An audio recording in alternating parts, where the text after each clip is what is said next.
afternoon, everyone. Welcome to the City of Delray Beach's regular City Commission meeting scheduled for Tuesday, June 6, 2023 at 4 p.m. Please call the roll. Mr. Frankel? Present. Mr. Long? Present. Mr. Boylston? Present. Ms. Burns? Here. Mayor Petrolia? Here, please stand for the pledge.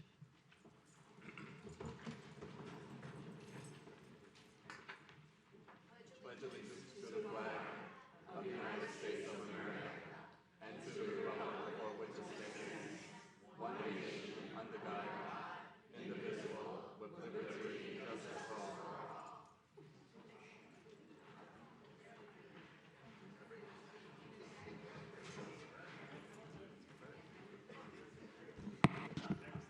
Okay, we are at agenda approval. Sounded like we had a lot of people in the audience that knew that pledge, so thank you for that. Agenda approval? Mayor, Yes. I was going to, unless anybody had any questions on 7D, which is approval of Resolution 8223 for issuance of a purchase order with Trinova under an approved city standard, that typically would be under consent. So I would just ask that we move that to consent. Sure. Okay, anything else? Seeing nothing, entertain a motion as amended. Motion to approve the agenda as amended. Second. Call the roll, please. Mr. Long? Yes. Mr. Boylston? Yes. Ms. Burns? Yes. Mayor Petrolia? Yes. Mr. Frankel? Yes. Okay, we have a couple of presentations. Our first is our lobbyist, Mr. Matt Forrest. We'd love to invite you up to give us a little details about what you've been doing and what's going on. Mr. Moore, did you want to start off? Other than to briefly mention Matt Forrest of Ballot Partners, of course, we've had what we consider a fairly productive legislative session at the state level, and this is his rudimentary presentation to that effect. I did provide the City Commission with a brief update via information letter report not very long ago, and I believe we're consistent via today's presentation. Mr. Forrest, if you would, please. Fantastic. Thank you very much. Pleasure to be here. For the record, Matt Forrest with Ballard Partners, representing the City of Delray Beach. It's nice to be here. This means I'm home. So Tallahassee has wrapped up the legislative session. A very long session. Committee week started in December of 2022, finally concluded the first week of May, which I always call the long session. You know, it's funny, the Constitution says the legislature shall meet for 60 days. It seems to be really a long 60 days. So we're up there basically from December straight through to May, as you guys know, and you pass through for visit Palm Beach County days up there. We've also had a long-time relationship with the city. For those of you who haven't met some of the new commissioners since you were elected when I was in Tallahassee, we represented the city since 2015, as well as obviously representing you in Tallahassee. I live here locally, represent the West Palm Beach, West Palm Ballard office. This format is always fantastic to see you, but as I always say, it's a horrible format for a deep dive into legislative issues and for bills. I always tell people it's important that you read the bills and not just the headlines.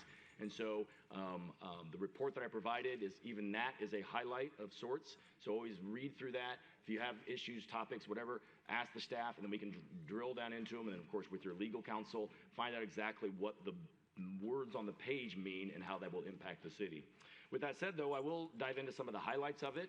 I'd also like to say, as much as you only see me sporadically, and my phone is always on and in my hand, I talk to your staff quite often. I talk with Mr. Moore quite often, and also Mr. Orris. So the city is constantly giving me their feedback of bills that they think are of importance, and I'm giving them feedback of exactly where things are in the process. So it's nice to be able to wrap things up and come back.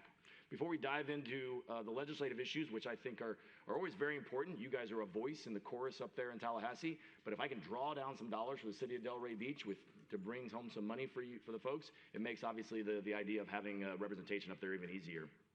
To start with, I like to always stress just where you fit in the big picture of things. So with your work, with the city staff assistants, we filed 5 requests to draw down dollars, but those 5 requests are among over 3,000 that went in the House, 2,000 in the Senate, asking for $4.65 billion in total projects, $5.63 billion.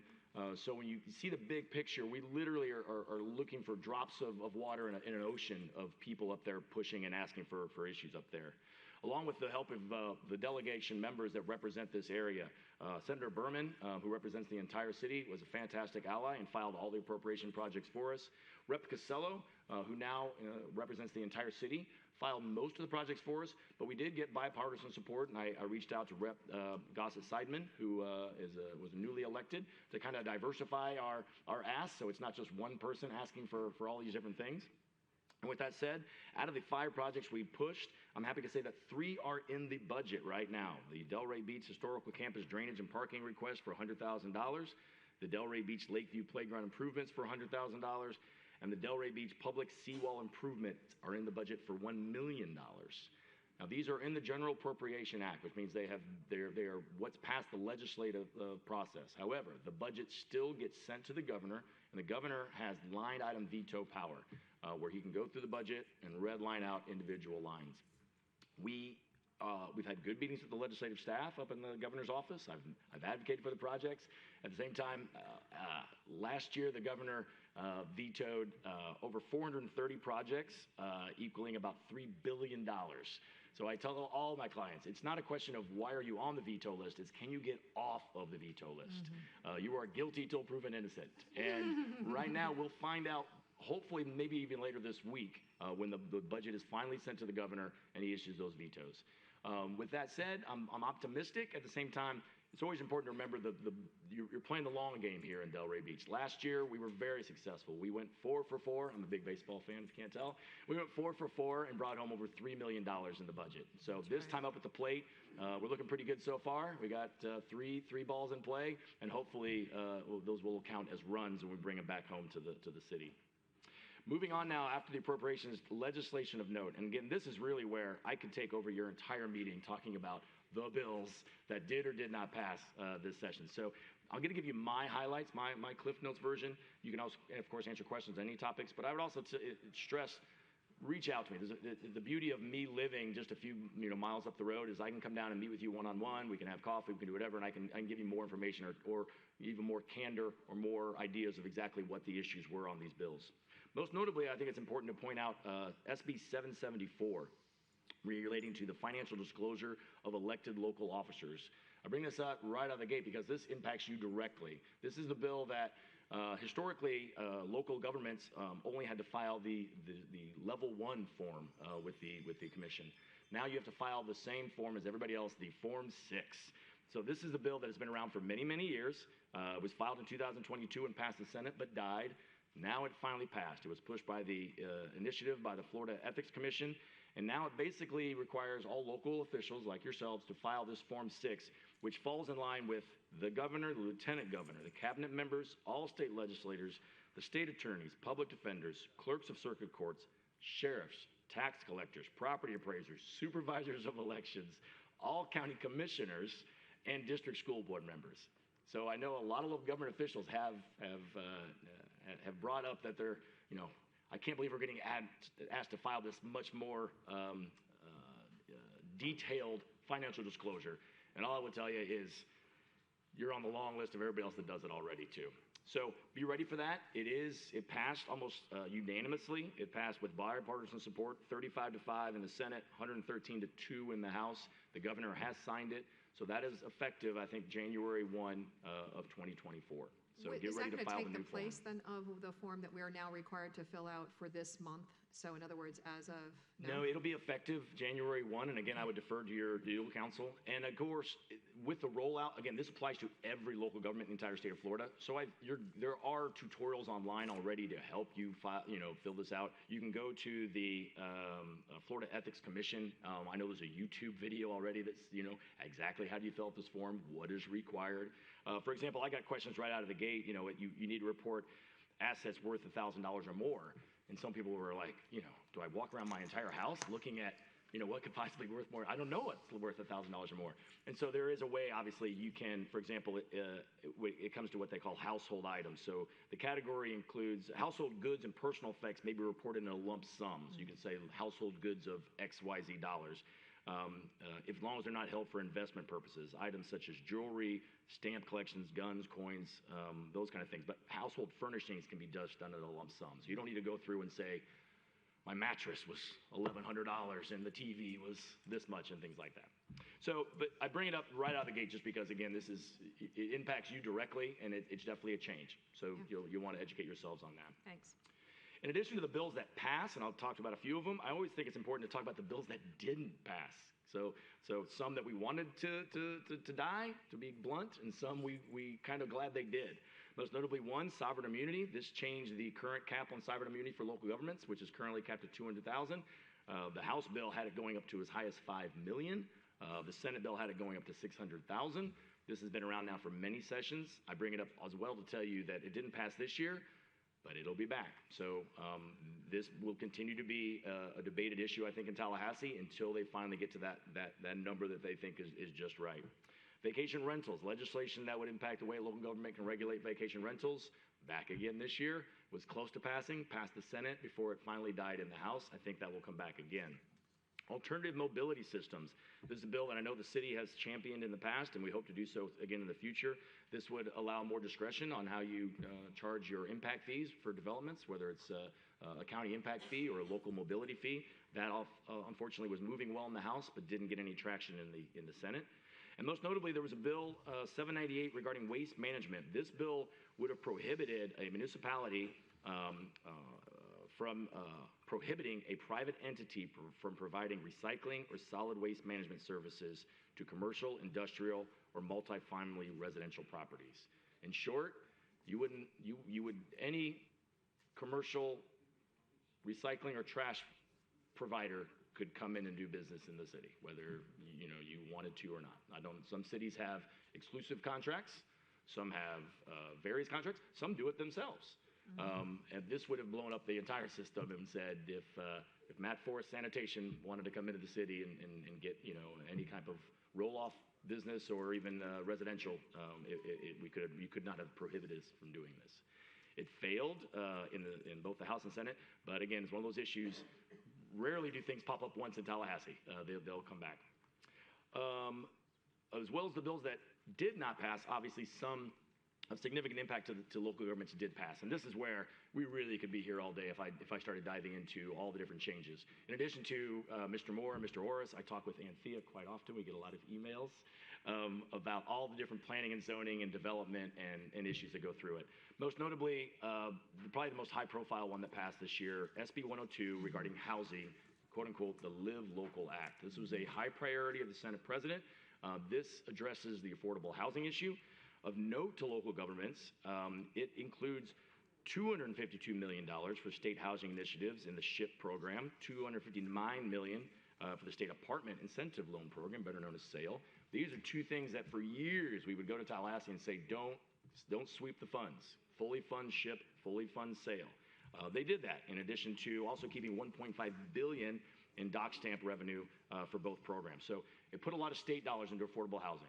However, with the great incentive also came some conditions for local governments, which basically said, it eases the way the affordable housing projects can move through local government systems, expedited permitting, and most notably, where you could have them. It requires the local government to authorize multifamily and mixed-use residential as allowable uses in any area zoned for commercial or mixed use. But here's the key. If at least 40% of the residential units in a proposed multifamily rental development are affordable housing and are conditioned for that for 30 years. So the issue we heard in Tallahassee was local governments are worried that you're blowing up their zoning and people are going to take advantage of this and put big tall buildings on the beach in Delray Beach. The counterpoint was it's not going to happen in theory because 40% of that has got to be affordable housing for 30 years. And you're just not no developer is going to eat up that kind of property in order to do it. At the same time, they've said, look, we're going to incentivize local governments. We're going to put a lot more money into this, but we can't have local governments deciding where and when they don't want affordable housing to go. And so that's, I know it was definitely that issue. We've all been saying for years we need more affordable housing, and you got some benefit. At the same time, it came with some strings attached, like most things do in Tallahassee. So I won't eat up more of your clock with more bills. With that, I'll tell you, I always stress that this is the end of the first half. Even though the session is over and all bills will start over again, there's no election between now and the next legislative session. The leadership won't change. The Speaker of the House doesn't change. The Senate President doesn't change. Committees don't change. Chairmanships don't change. Members will all be sitting in the same spots unless for any reason they resign. With that said, things start quicker in Tallahassee the next time around, and the session starts in January. So the committee weeks actually start in October. So take a nice summer, enjoy like a few weeks, But I've already been talking with Mr. Moore and Mr. Orris about what was left off the to-do list for this year. It'll go back on for next year. We'll be meeting and working on your appropriation requests, and we'll be back in Tallahassee before we know it in the fall. And with that, I'll answer any questions. Very good. Well, I have to just say, since you've been on board with us, which has been, I think, probably about maybe 10 years now. Is that about right? Yeah, I think, yes. The reason I say that is because I don't think we had a lobbyist at the time when I came in, which was almost 11 years, so 10 years, maybe 9 years. But anyway, you have brought in a tremendous amount of money for the city, and certainly more than what the expense is to have you on board. And that really makes a difference because with the population here, understanding that just lightens the load for the local tax dollars. We were not getting any of that money because we weren't asking for it unless it was being sent through by the city. But for the most part, the lobbyist really makes a difference. So you've really made hit the ball out of the field or the park, so to speak, on several occasions, and we appreciate it. You've done a great job for us, and thank you for that. So anyone else? Yes, sir. Just wanted to say thank you. I know you're not only helping the city out, but anything up there that has Delray or Palm Beach or anything that affects us, you're up there fighting for us. And I was really hoping that we'd take a proactive approach because I know we start back up in January, or as you said, October, really. And I'd be interested to hear what are some of the main areas that they are looking to fund. I feel like that strategy has worked for us in the past, kind of tailoring our asks to their wants. And then, do you have an update on the impact fees bill?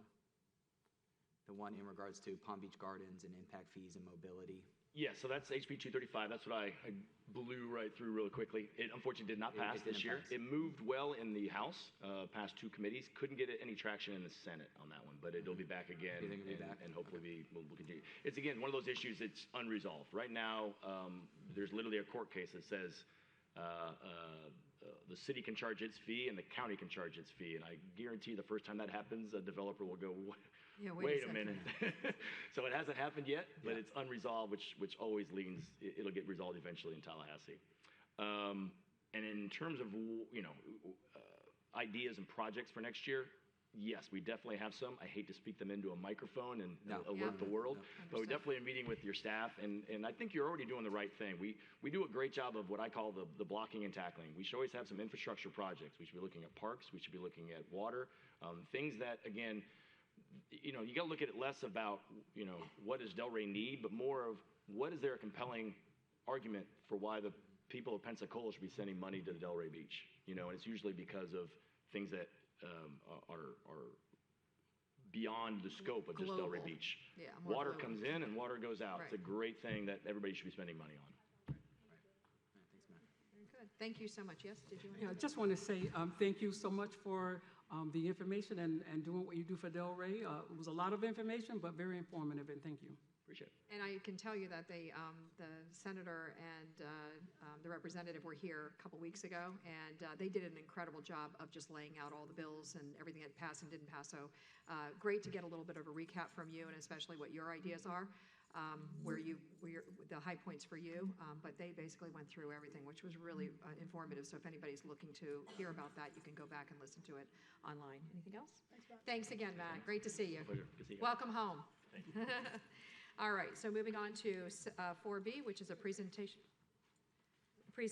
of the Employee of the Month. And this is Ms. Lachey King is going to be announcing.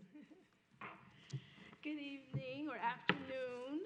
Lachey King, Human Resources Journalist. Ms. Mayor and Commission, again, we have a wonderful presentation for you. It's time to celebrate our Employee of the Month. So help me congratulate Officers Anthony Perez and Daniel Ferrero.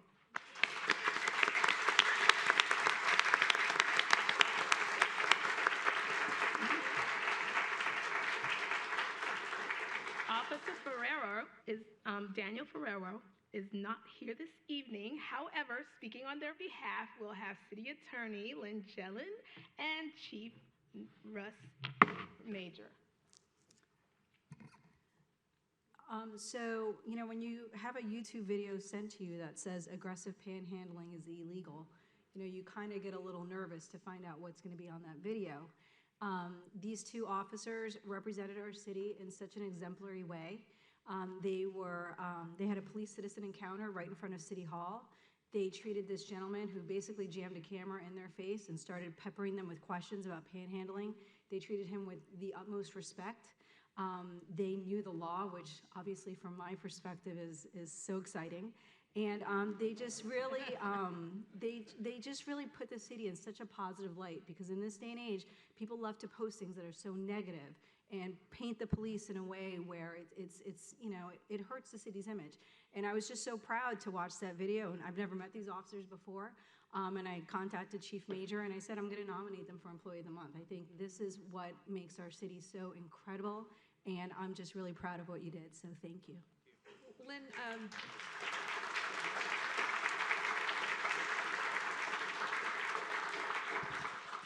this was a setup. I remember seeing this. It was somebody that, just so people who in the audience who don't understand, there was somebody that goes around city by city trying to almost get the police to do the wrong thing. Yes. Okay, that's what this was about. And actually, our police officers had no idea, but they responded and they did the right thing in such an incredible way. So if you get the opportunity, because the person who was doing that filming actually did turn around and state that you guys did such an amazing job of respecting this homeless person and their rights, and I just have to say, I watched the whole thing and I was so impressed. I knew I recognized. I was going, why do I know you? And that's exactly and you know what what, it Mayor, I is. forgot to add, what I loved most is that they kept asking the individual if he needed any help. Any help? Can That's we help right. you? Do you need help? And that's exactly what, you know, our community-based enforcement entails. So. Yep, very good. It's all on you. And if I could just comment, I appreciate that so much, Ms. Jelen. It's so nice to get compliments from our dais and from anybody from that matter. You know, the job is very difficult and we're often tasked to do a lot of things. With regard to this, Ms. Jelen hit on a lot of things. Patience, professionalism, of course knowing the law, that's the key, but just treating people with dignity and respect. You don't know who you're coming across, you never know, and you often judge them. You're on 95, you pull off the exit ramp and you see those people and it's really easy to go, and have a little bit of an attitude. So this was a little different. They were standing in front of City Hall, but what I loved the most is the knowledge, training, experience, and the fact that we were dignified in the way we did our business. So thank you all so much, and if I could, Officer Perez.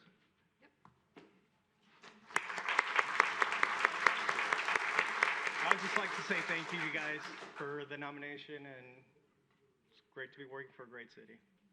Thank you. Fantastic. All right, what do you have for them, Ms. Lachey? So, Officer Perez, on behalf of the city, we have this amazing plaque for you.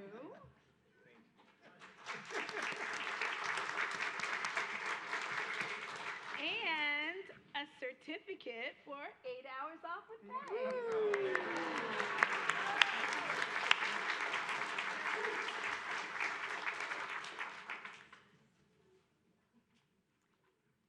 All right, thank you so much, and thanks for representing the city so well. We appreciate it.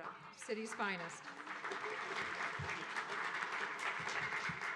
Okay, we are now at the comments and inquiries. We're going to start with Mr. Moore. You have a couple of items on this list. Yes, I do. Thank you, right ma'am. First of all, as committed during the May 2nd City Commission meeting, the Office of the City Manager hosted a meeting with external partners regarding homelessness services and related programming in Delray Beach and what's being made available to help facilitate and address some of the issues and concerns. Likewise, this dialogue included engagements with Michael Banta, Delray Beach Public Library Executive Director, along with Mr. Ezra Craig, who is illustrious and knowledgeable in this particular realm, and of course, accompanied by those two individuals is our own Ariana Ciciancio, who joined us as well. Very good discussion, and therefore I invited them to be with us this evening for a few moments to outline the present course of direction so that the City Commission and the public at large is duly informed in terms of what is to be anticipated as a result of efforts being applied. Ladies and gentlemen, if you would please come forward to offer a brief update based on what we've discussed, I think that would be greatly appreciated. Thank you.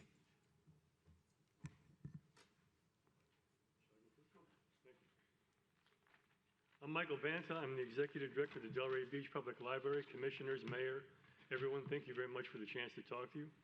There's been a correlation made lately, a cause and effect kind of relationship between the presence in the library of the homeless, the unsheltered, and the services offered in our parking lot, the Caring Kitchen meals.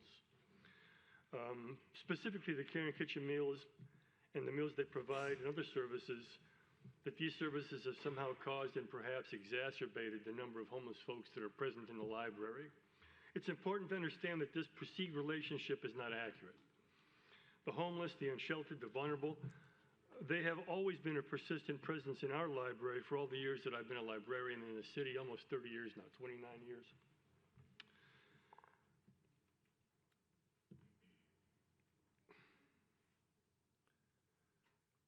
This presence and this exists in all libraries across the country, particularly libraries like ours that are downtown. For as long as I've been a librarian, there's been the occasional patron or family that will express discomfort with the homeless presence in the library for various reasons. And it's always, the onus is always on me to explain to them and to try to explain to them that a homeless person, the unsheltered, the vulnerable, the poor, those at the bottom of the economic ladder have as much right to be in the library as does the richest citizen. Perhaps it's even more important that they be in the library, accessing valid information, verifiable information as a way to improve their lives. This is, in fact, the mission of a free public library, and my mission as a librarian, to make sure that everyone has an equal footing, equal access to the information available in a public library and to those services. The homeless presence in a public library, in our public library, predates the meals offered in the Caring Kitchen by decades. The numbers have neither been exacerbated nor have they changed much with the presence of the Caring Kitchen. In fact, one of the great moments of synchronicity occurred when Shona Casillo from the Caring Kitchen called the library, called me, and asked if there was a way that we could host the meals during the pandemic, when the pandemic hit in March of 2020. And one of my proudest moments in my career, if not my life, was that I was able to facilitate that presence, those meals. How many meals have we offered since that time? Roughly speaking, I've forgotten. 90 to 100. A day. So that's, tens of thousands of meals offered from the library parking lot, and I'm very proud of that. And what can I say? I'm very, very proud of that. This moment remains one of the highlights of my career. Establishing such a strong and effective community partners like the Caring Kitchen, the Interfaith Committee for Social Services, the Delray Beach Initiative to End Homelessness, has made me proud to work in this city, and proud to be a librarian, and proud to work for my library. And now I'm the executive director, so it's just been a wonderful career for me, and largely because of moments like that and being able to serve that population. Being part of all these services offered from these partners to help coordinate them, and has been, just be a part of the organizations, has given me some of the proudest touchstones of my career. Thank you for your time. Thank you.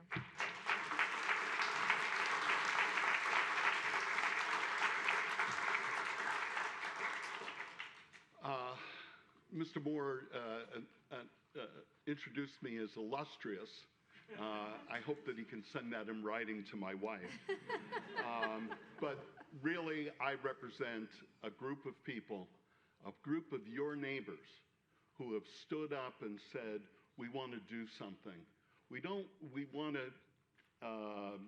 want to look at the challenge of homelessness that we have in our community, and we want to be able to meet that challenge in positive and proactive ways. And it has worked. So I'm bringing you good news today to tell you that we're making a difference. Delray Beach is a model for the rest of this county. Municipalities are coming to us constantly asking, how do you do what you do in Delray Beach? And we do it because of a volunteer group of people who are making a difference. Many of them are here today. I hope they will stand up.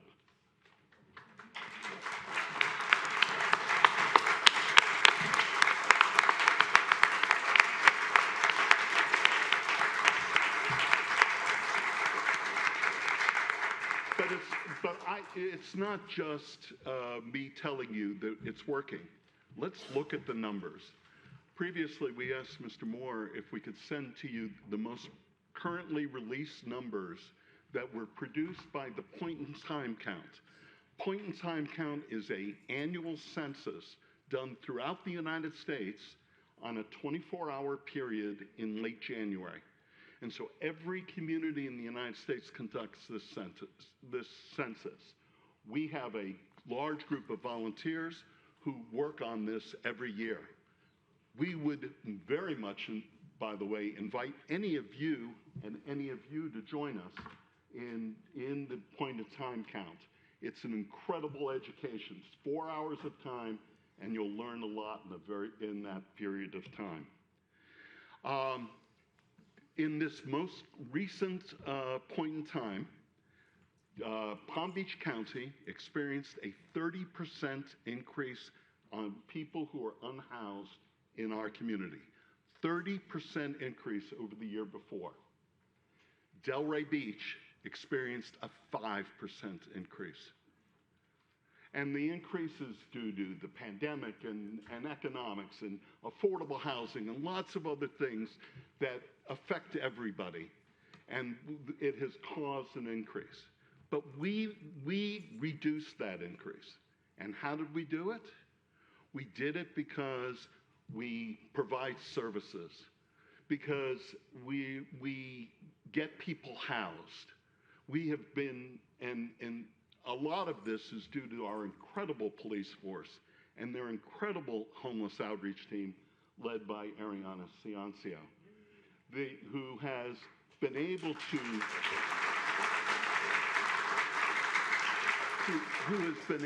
to work the system, work the opportunities available, and we have been able to build partnerships with organizations like the Delray Beach Housing Authority to be able to provide adequate housing for people. Remember, being homeless, the way you become homeless is you don't have a home. It isn't all the other things that people will address. Those are behaviors, those are things that happen to them. But being homeless is not having a home. And Ariana Ciancio, along with all of our partners, have worked together to get people housed. Yes, we talked a little bit specifically about the library, and we did bring, the meals were brought to the parking lot. We had to move out of the churches that we were providing meals in, but a concerted effort is going on right now to be able to bring those people back into the churches, because that's the way we want to feed people. We don't want to feed people out in a parking lot. Right. We want people to be able to sit down and be dignified. If you expect dignity and respect from people, you've got to treat them with dignity and respect. Right. Caring Kitchen is trying to do that right now. Any of churches or synagogues that are represented here who would like to work with us, Shona is here. We'd love to be able to have you involved. Additionally, we understand that there are a very small group of people who are in the downtown area who are very visible to many of the people here. And we are working specifically on that population. We know them. We know exactly who they are. And a task force has been put together. Our first meeting is Thursday morning, where we're going to work on what we can do to help those 10 to 15 people that are maybe causing the wide variety of complaints that you might be hearing. So there's an active effort going on. We invite any of you, and some of our commissioners have come to our meetings. We meet in the third Wednesday of every month at 9 o'clock in the morning. We'd love you to come. We'd love any of our neighbors and friends to come.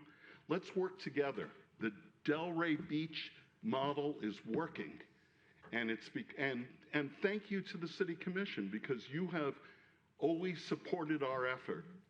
Please continue to support this effort, because we're helping people, and we're helping Delray Beach be a better place to live, work, and play. Thank you so much, Ezra.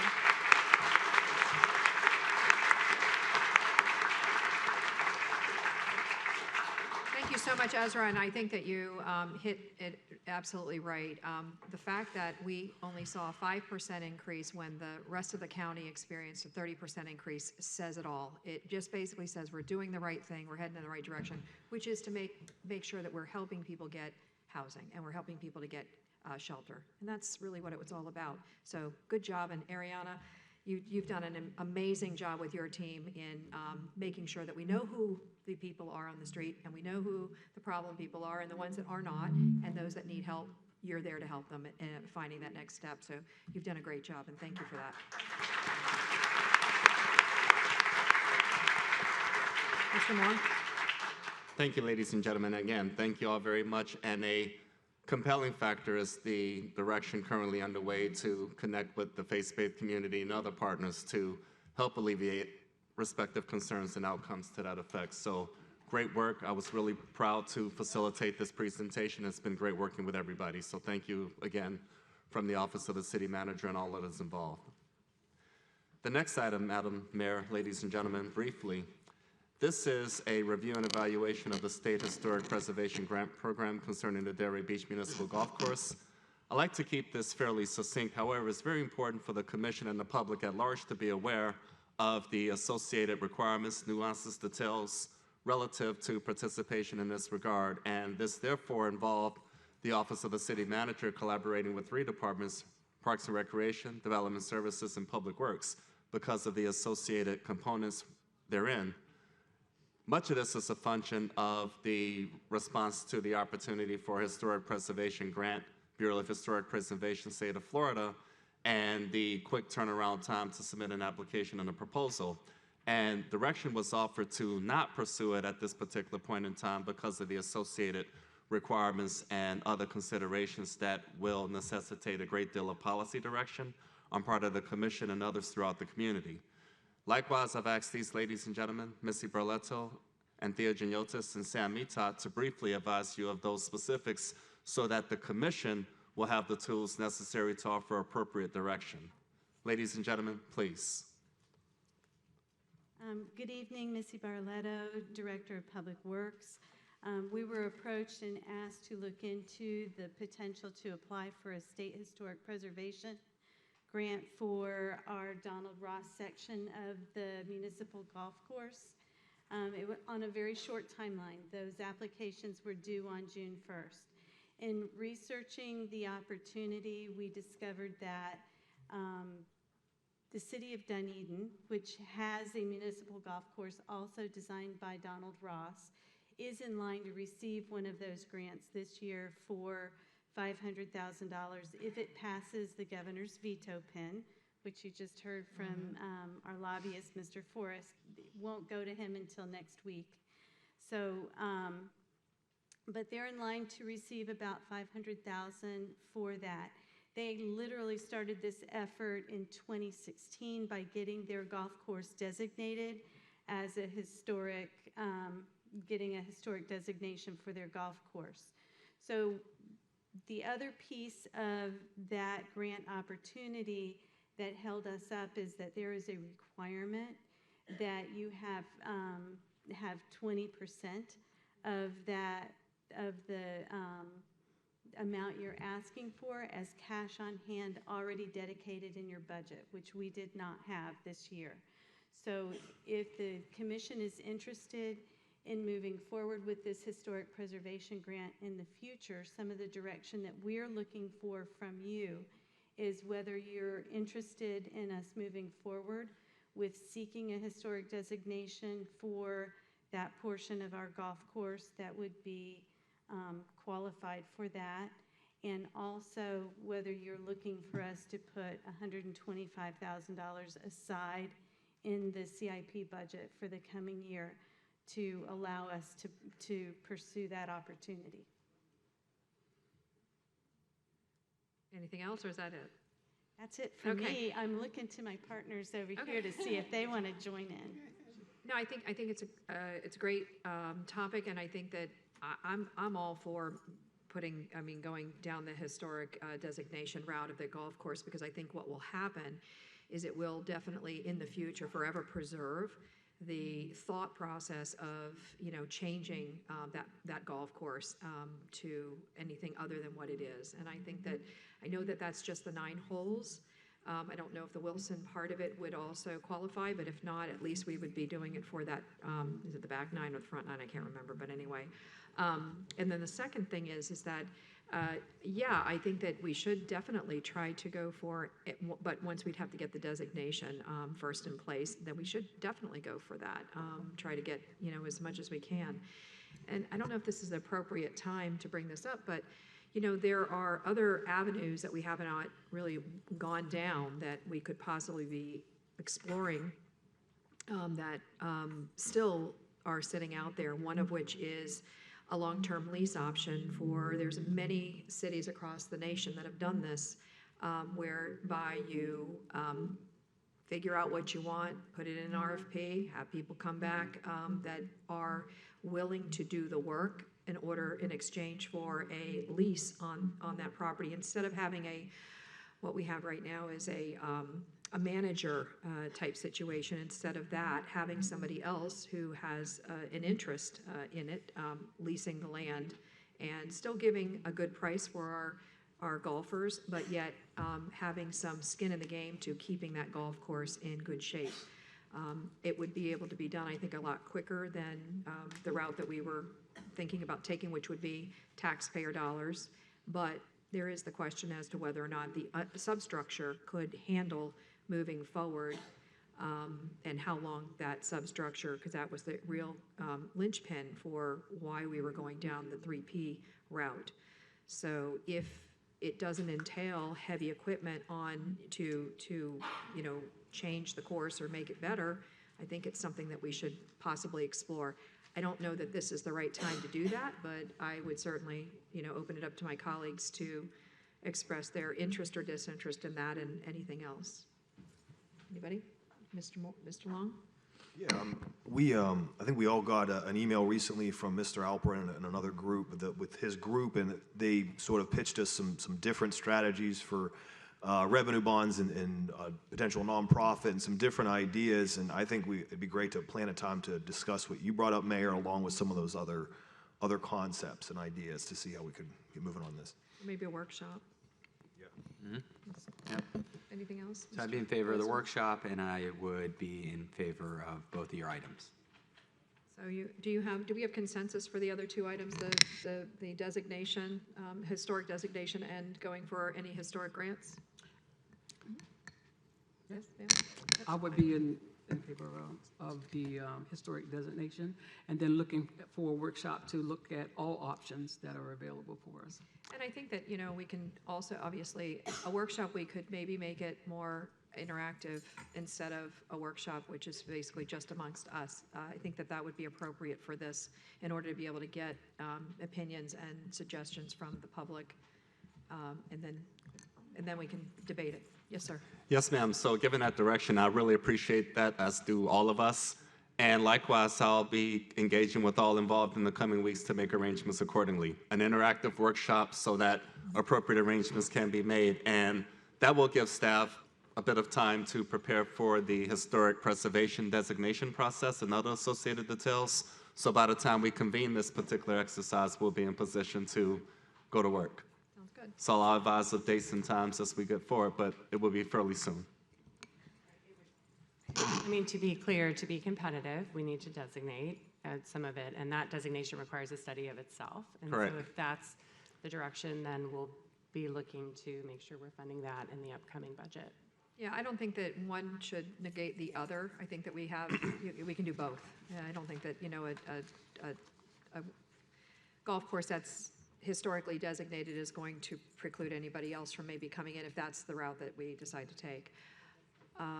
Thank you for considering that grant and being on top of it and letting us know why we couldn't go forward with it. So I appreciate that, Missy, because those are the kinds of opportunities you don't want to lose, especially by a date if it was, more in line with what we could have gone for. It just wasn't to be this time around. So we appreciate the fact that you're out there, on the go and ready to get those for us. Anything else? Yes, ma'am. Just so, are we also agreeing to earmark the 125,000? Yeah, put aside? yeah, Okay, yep. all right, thank you. That will be a function of the upcoming proposed budget process, duly noted, so directed. So is it 20% or 25%? Because I heard 20%. It's 20. Okay, $125,000 Well, that would be is, 100,000 then, if it's 500,000. 20% of 500 is 100? Okay. it's then 25, that's Okay, why. thank you. 125,000. Thank you. There's a reason I got a degree in journalism. There you go. And not math. Well, I heard two different things. I wanted to make sure we were on the same page. Thank you. 25%. Yes. $125,000. 125. Sounds good. Thank you guys so much. Appreciate it. All right. Moving on, Mr. Moore, you have another item on the agenda. For Briefly, yes, comment? and this is simply the monthly purchasing and procurement update as committed prior. Okay. Peggy Goodell is the primary spokesperson, and the presentation is fairly succinct. And I'll yield at that time.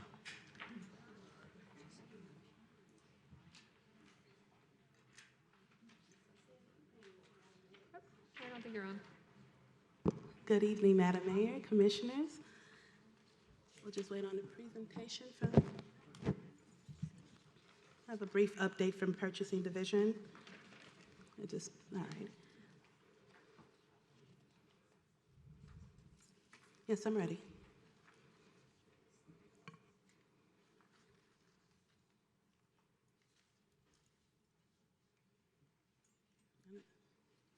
Can we advance the slide, Kateri? Thank you. All right, so we're just going to briefly give a presentation for the current advertised projects. And so the first one is Pompey Park Pool Relining, which was recently advertised. Landscape maintenance for Southwest 2nd Street. Landscape maintenance, Martin Luther King Jr. Boulevard.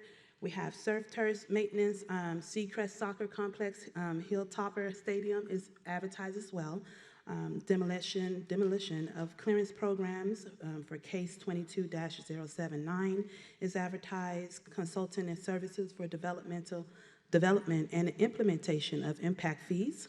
We have, of course, a request for information that was advertised just to ascertain whether a sole source should be approved or not. So we typically do those as well.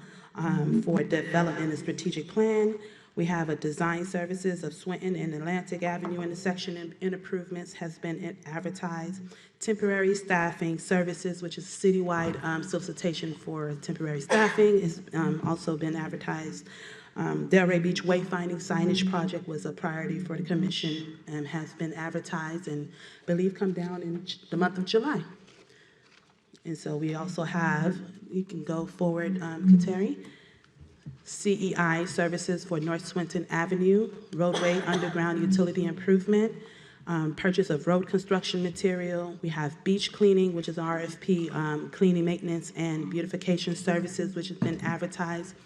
Vehicle towing and storage services have been advertised. Professional engineering design services of Lindale Boulevard Loop Connection.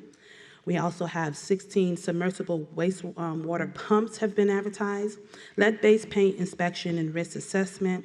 Landscape maintenance, Lake Ida Road, medians, West Atlantic Avenue for George Bush. We have provision of installation of new baffle walls, pressure cleaning services, charter bus services for Parks and Recreation Department, and unarmed security guard services, all advertised in the fiscal year of 2022-2023. You can advance the slide. So the upcoming projects that we have slated for probably for the end of this month here, because they're all in work in progress in the purchasing division, is RFQ 2023-048, Thomas Street Stormwater Pump Station improvements. You have soundstage and lighting. This is an ITB, which may be converted to a piggyback, so just in case that is the case.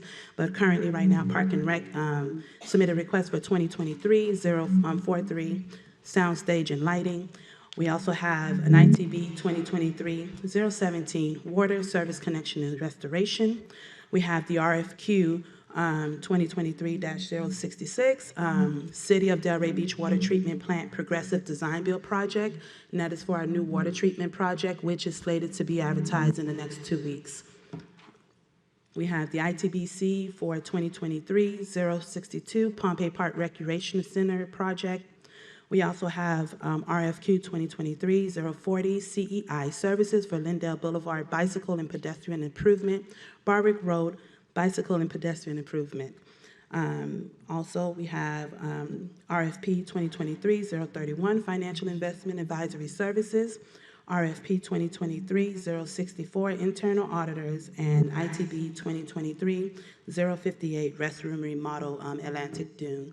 And I just wanted to clarify that these are not all of the projects that are upcoming, but these were some of the identified priorities for the city and the purchasing is currently working on, and we expect hopefully all of these will be advertised by the end of this month. And so as we progress, we'll definitely have more upcoming projects on the new list for the month of July. And that is all. Okay, no disrespect. Mr. Moore, is this something we're going to be doing monthly?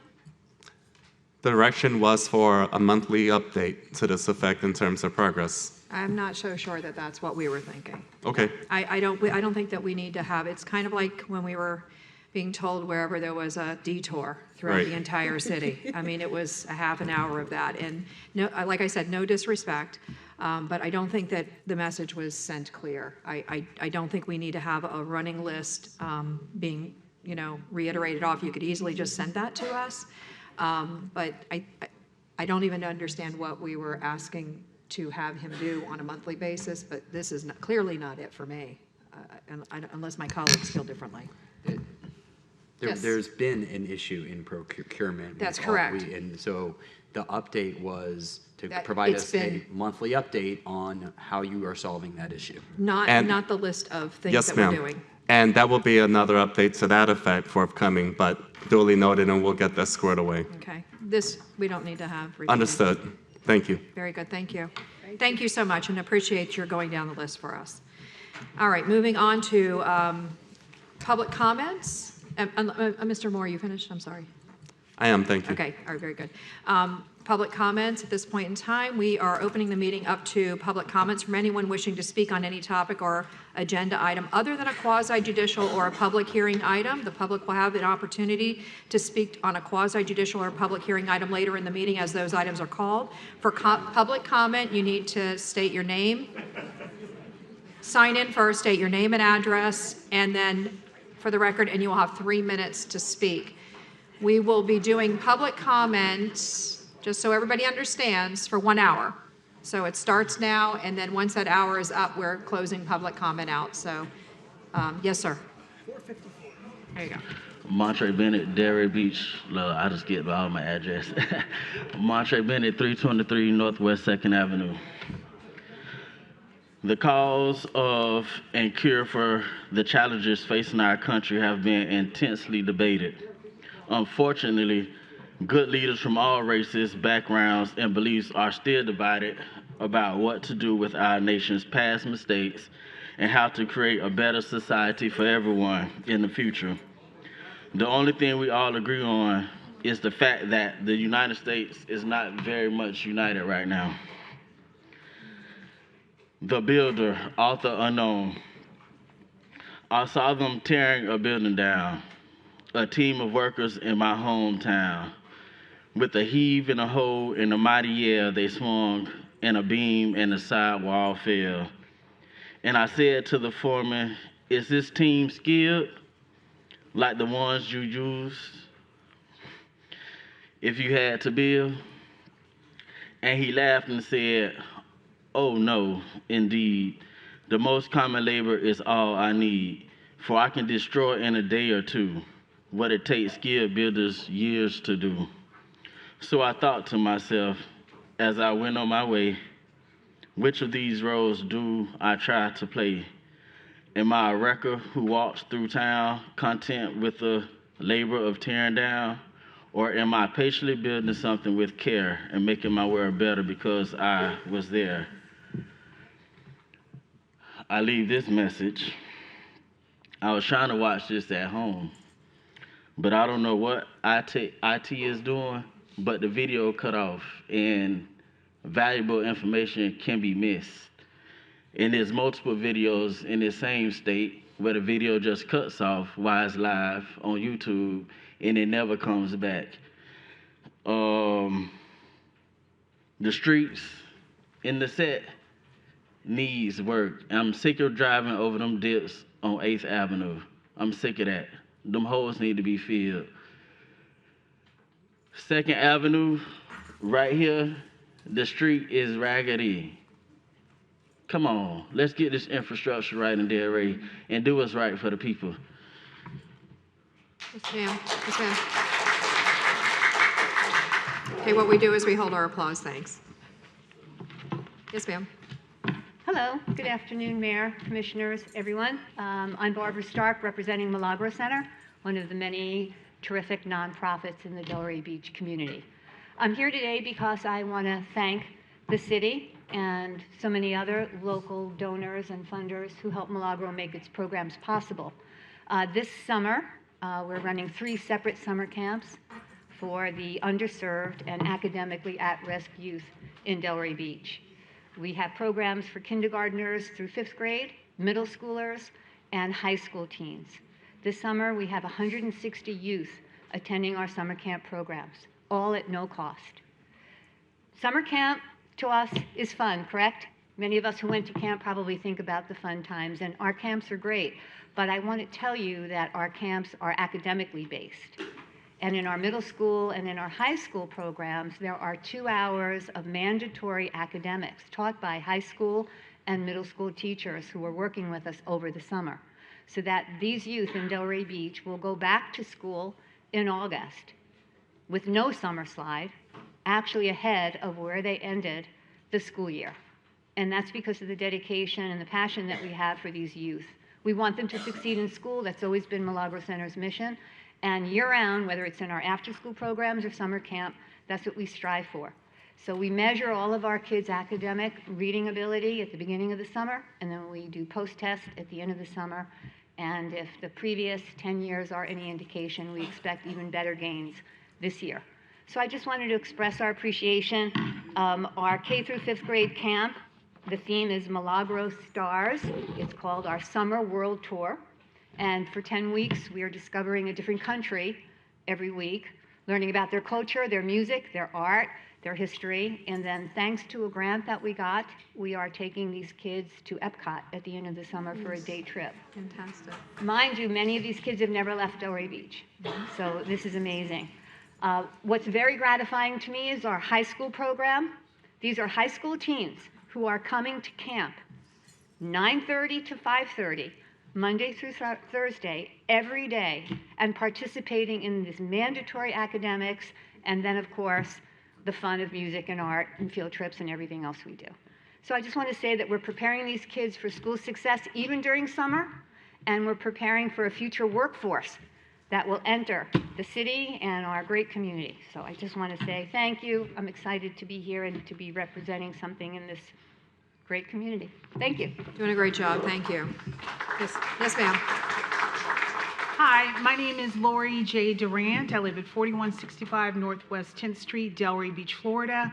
I'm a lifelong resident of Delray Beach. My parents moved here in 1968. We've probably been here longer than all, if not most, of the former mayors. But my question is regarding the request for a proposal process and the cone of silence we had during that time. We had one with the RFP that was issued for the golf course and clubhouse redevelopment. And there's a specific process. If you do have questions, there's a contact for the procurement department. Also on BidSync, there's a portal where you can submit your questions. So there is a process for that. But the cone of silence is one where you are not to make direct contact with the commissioners or with the department heads. Now, today I received a letter from Attorney Gellin explaining to me that when a former mayor contacted you all, submitted ideas, called it a proposal, that former mayor was a concerned citizen. However, in the past, when I've made inquiries, not with any of the commissioners, I've never contacted any of you during a cone of silence when there was an active RFP. But when I contacted a department head as a volunteer, non-paid, non-elected, okay, I don't represent anybody, I'm not on any board, I'm getting warning letters from Mr. Moore and from Attorney Gellin. So my question is, your email was, the former mayor was a concerned citizen. So how can I get that status of also being a concerned citizen, considering I never contacted anyone on this dais during the cone of silence?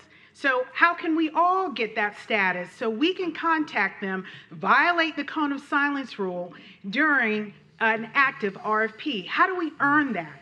Okay, what's the criteria for being a concerned citizen? Do I need to be a former mayor? I'm not a former mayor.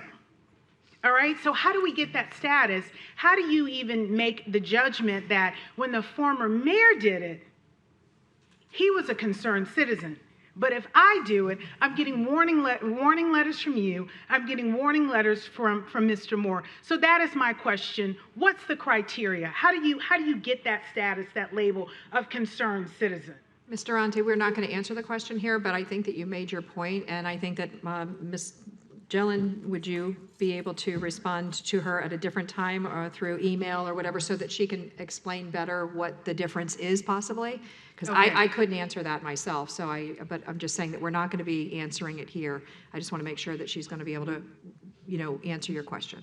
Okay, at a later great, time. because my family has contributed to Delray Beach Absolutely. also since 1968. Sweat equity as concerned citizens. So, I thought that when I outreached to you all, I was a concerned citizen, but apparently my concerned citizen doesn't have the same status as a former mayor. So I just want to know, what's the criteria and how can I get that? We'll get that back to you. Okay, Thank you so much. Thanks All for right, coming in. thank you. Yes, ma'am. Yes, ma'am.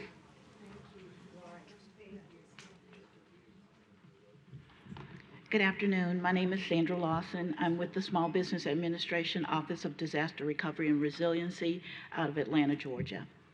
I'm here tonight to just give you information about federal disaster recovery funds that are available through the Broward County Flooding Declaration that is inclusive of the adjacent counties to Broward, which is Palm Beach.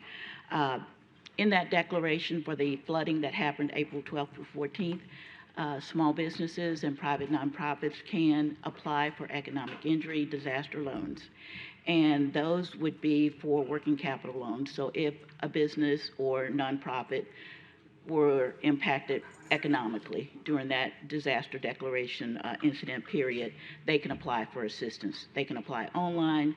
We have Business Recovery Center in the Urban League at Fort Lauderdale that we have representatives on hand. So we just want to let the surrounding counties know that there is funding available, okay? So if you have questions, I'd be glad to answer any. Right now, Broward County has received in approved loans over $15 million, mostly for residential properties that were physically damaged, and the rest would be businesses and some economic injury. Just a real quick question for you, because I'm confused. Why are you here asking us if we didn't have any of the damage? Exactly. The thing is, when it's a presidential declaration, the primary county plus every county adjacent to required. it gets included because a business may have impact. Nobody could get to them, so that could be a financial impact. Plus, people can live anywhere, but they might have property in the county that was impacted. So you always get included when it's presidential. Okay, And so we have fantastic. to tell you about it. All right, very good. Thank you so much for coming in and doing that. Welcome. Yes, sir. Hi there. My name is Pedro Luna, and I'm a resident of Palm Beach County. I'm here on behalf of the You have an address? 18355 Coral Chase Drive in Boca Raton, Florida. Thank you. I'm here on behalf of the Full Moon and Sunrise Beach Yoga community. Been hosting classes on Delray Beach on the sand for 4 years as of this June. And as of April, we were asked to cease holding yoga classes on the beach, which I have not been holding any yoga classes on the beach since then. And I'm here today to just advocate for our community that's came before us to continue having yoga class on the beach. I've had a little bit of communication with Commissioner and Vice Mayor Boylston, and he's advised me that there is something in the works for this to continue on. And so I know that the sitting committee did not have the previous Parks and Rec event permit in place, and that you're doing something to change it. And so I'm here to say thank you for that. Thank you for listening to us and our voices being heard at the last meeting that I wasn't able to attend.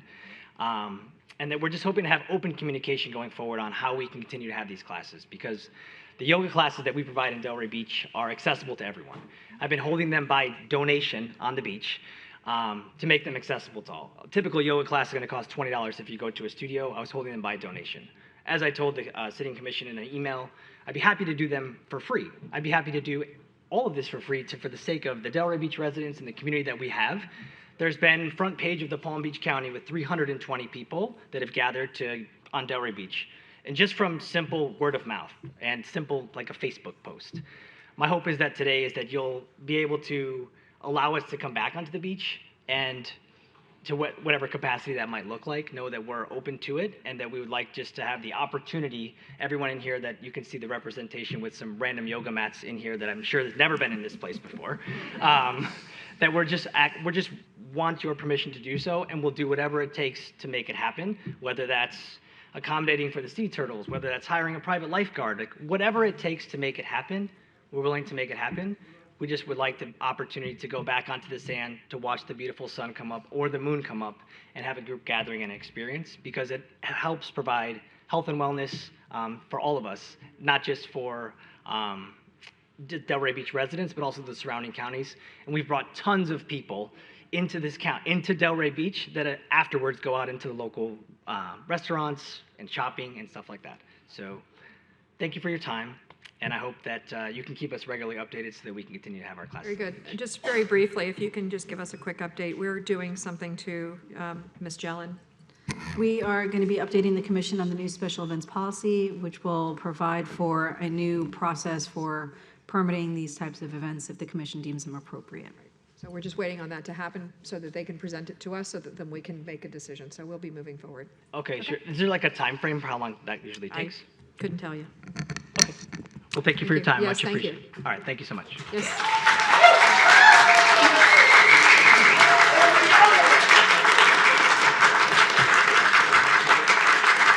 Yes, ma'am. Hi. Pedro is a celebrity. Okay, obviously. It really is. Hard to follow one of those. I'm not shy, so we're not going to have a problem there. Good. I'm Theta Trottel, and I am a real estate professional with the Corcoran Group right on George Bush. And I'm here today because, ta-da, I am also part of the yoga group. I'm by the Marina District often, and I understand from even a real estate standpoint the impact that the classes do have in our local community. Yoga is an art. Delray Beach is a city that supports all arts. We see the murals, we see the Instagrammable areas.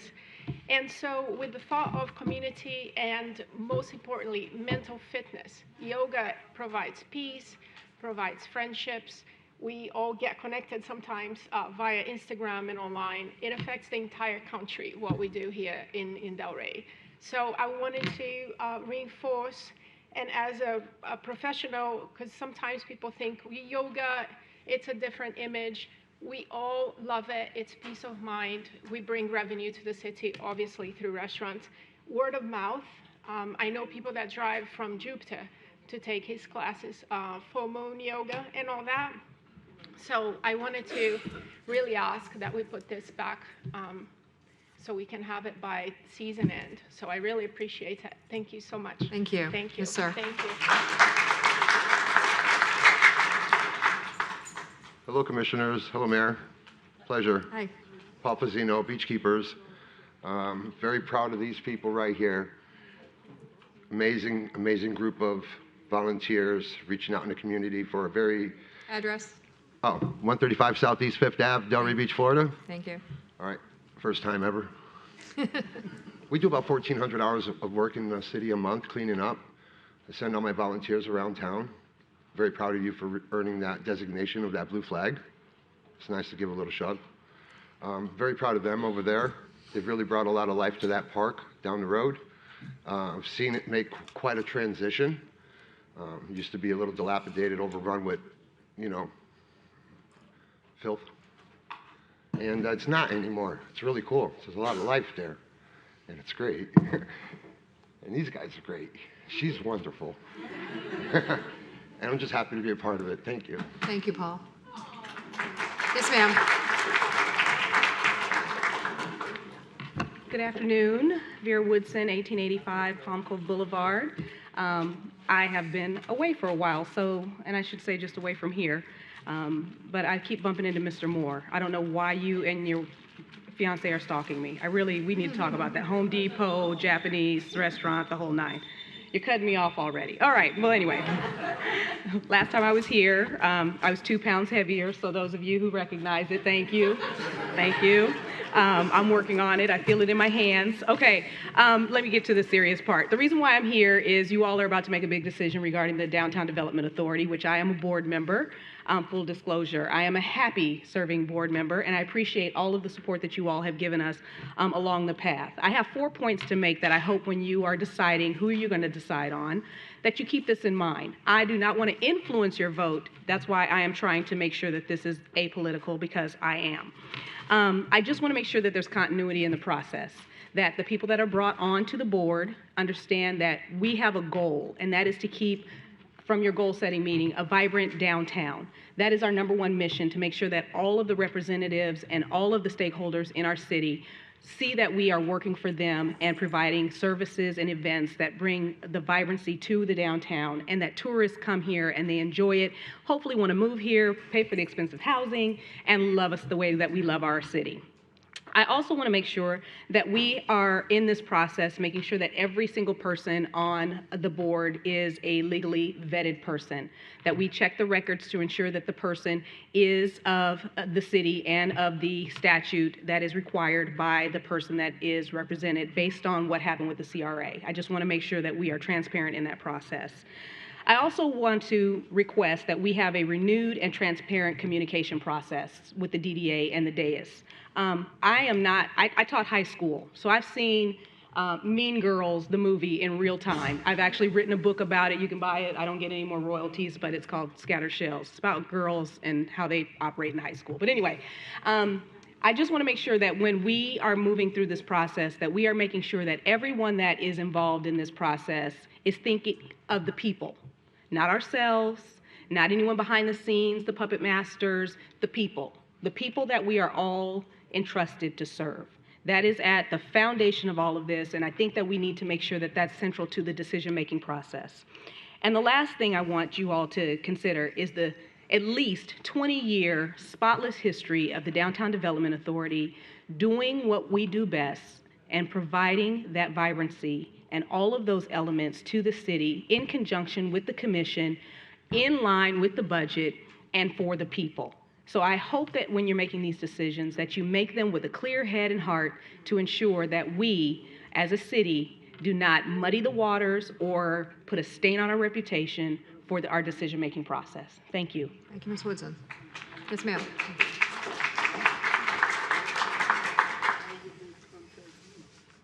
Good evening, Mayor, Commissioners, City Manager, and City Attorney. I'm Mavis Benson, resident, currently a DDA board member and the Merchants Association. There's a short explanation that I would like to give, as I am certain that City Attorney Jelen will be addressing the board appointment later. In 2021, a board member applied for a 3rd term and was reappointed, but thank you, Vice Mayor Boylston, for reminding me that in 2021, our world was turned upside down.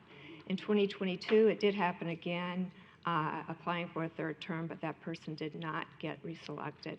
And now in 2023, 2 members did apply for a 3rd term, and we were included on the May list, but we were taken off for the June 6th tonight. So I think this will help others to understand why it's been a little bit of confusion.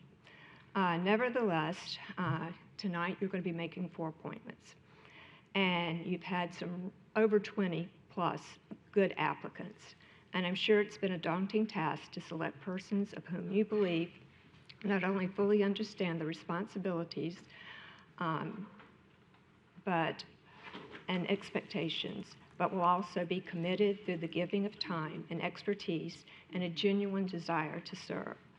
Ultimately, the effectiveness of board members lies in their commitment, integrity, and ability to contribute meaningfully to the board's work. With hope, these are the qualifications that have helped you in the selection of your nominations today.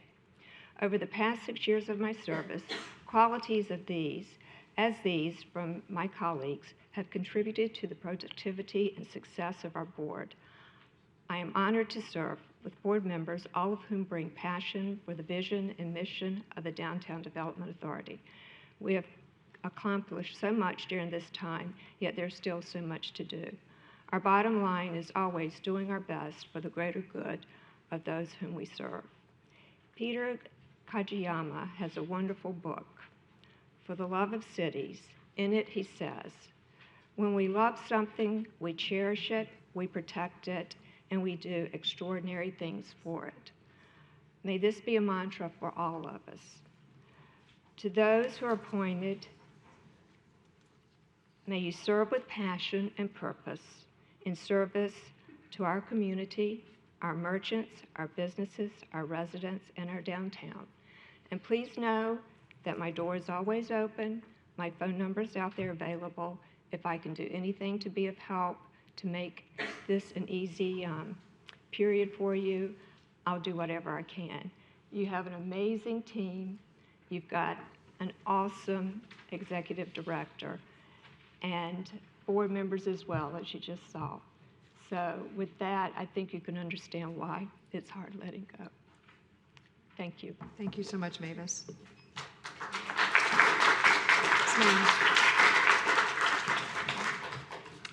Hi, my name is Pam Brandsdorfer. My address is 10848 Royal Caribbean Circle in Boynton Beach.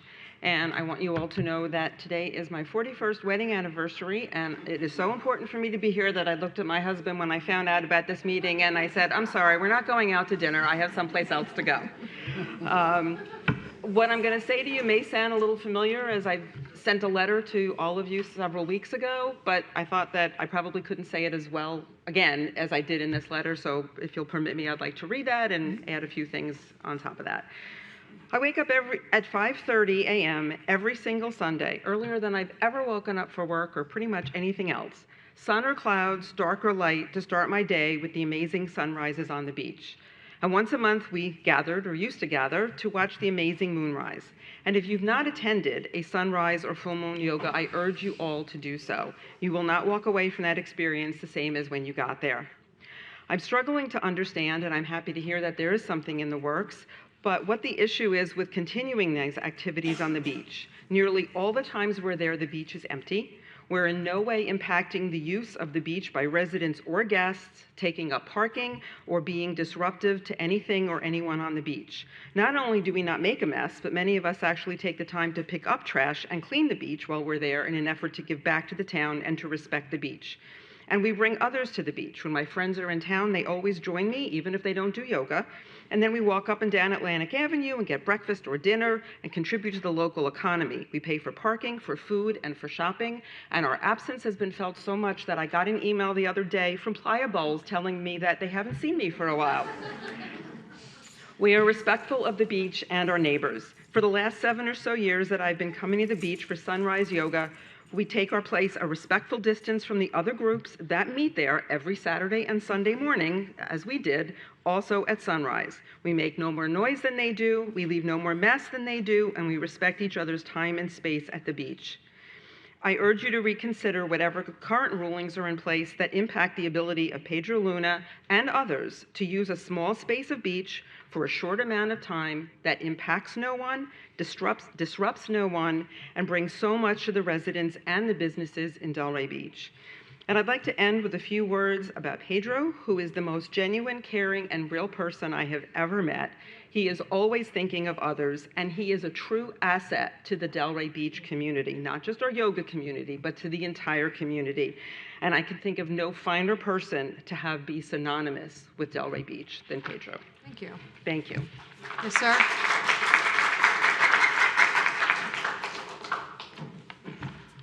George Long, 46 North Swinton. Well, I'm going to change the order of my little talk here for a moment. because I apparently am a psychic. I had written down that the police department was doing a very, very outstanding job, and they were, and these were my words, professional and patient. Exact words I heard up here earlier for the officers. And what happened is I watched I'm not sure what it's about. If I had a Facebook account or social media, I just make up a whole bunch of stuff and let it go at that, but I don't. So I'll just say, I don't know what it's about, but they had somebody got pulled over, and they were arguing vigorously about if this was fair or not. And the officers just very calmly explained what they had done wrong. And patience is an understatement. This person was not happy. But they didn't get upset about it. They just said, listen, this is what you did. It's all, and explained it all and went on their way. Now, which was good. Now, the reason I'm up here is that I heard mention of design services for Swinton and Atlantic Avenue improvements. And when you do this, make sure that we put some priority on the pedestrian crosswalk to Old School Square, which is mid-block. Mr. Long? Yeah, what? This way. The microphone. Direct your okay. comments this way. Yeah, the commission. Thank you. There. Yes, we're here. Okay, that's why. I'm sorry. Quite all right. Okay. Go ahead. About the crosswalk on Old School Square. Okay, the We're there. crosswalk. It would go from the parking lot or by the tennis area across, where you have hundreds of people go across when it's busy over there. And nobody goes to the corner. But I have a trick for getting across there. And my concern is it's not going to work much longer. Because what I do is I bought a baby carriage, and I put a big doll in it, and then I go up to the sidewalk, and everybody stops. Nobody wants to run over a guy with a baby carriage. And really works good, but they're getting suspicious. The kid hasn't grown in 5 years, and it just keeps staring ahead with a funny little smile, and it's not going to last much longer. And that's all I have to say, except one more thing. I read an article, I don't know how I got into it. It was a public parking network or something, and it was way out there. But as a result of that, I want to remind you to be free of unconscious cognitive biases. Apparently, when it comes to parking, people make a lot of assumptions about what should be done and what shouldn't be done without looking at the data that you should rely on. Thank you very much. Thank you, Mr. Moore. Let me Long. Yes, ma'am. Good evening, April Leach, 502 El Dorado Lane, Delray Beach. I'm a 21-year resident. I'm here about yoga. The eloquence that preceded me doesn't need any reiteration. I'm sans yoga mat, but I would just like to leave the board with a question, and that is, as my PhD is in education. So in that context, what possibly would yoga on the beach not serve the mission of our village on the beach? Okay, thank you. Thank you.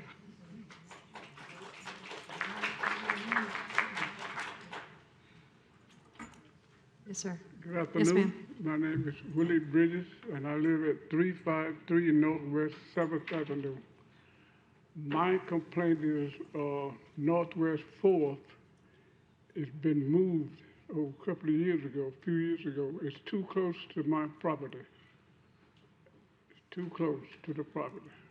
What is too close? The street? Northwest 7th Avenue, but it's Northwest 4th Street. Okay. Right in front of that school. Down the street. Yeah. And for some reason, they moved it too close. They moved the whole road. Why? It's dangerous.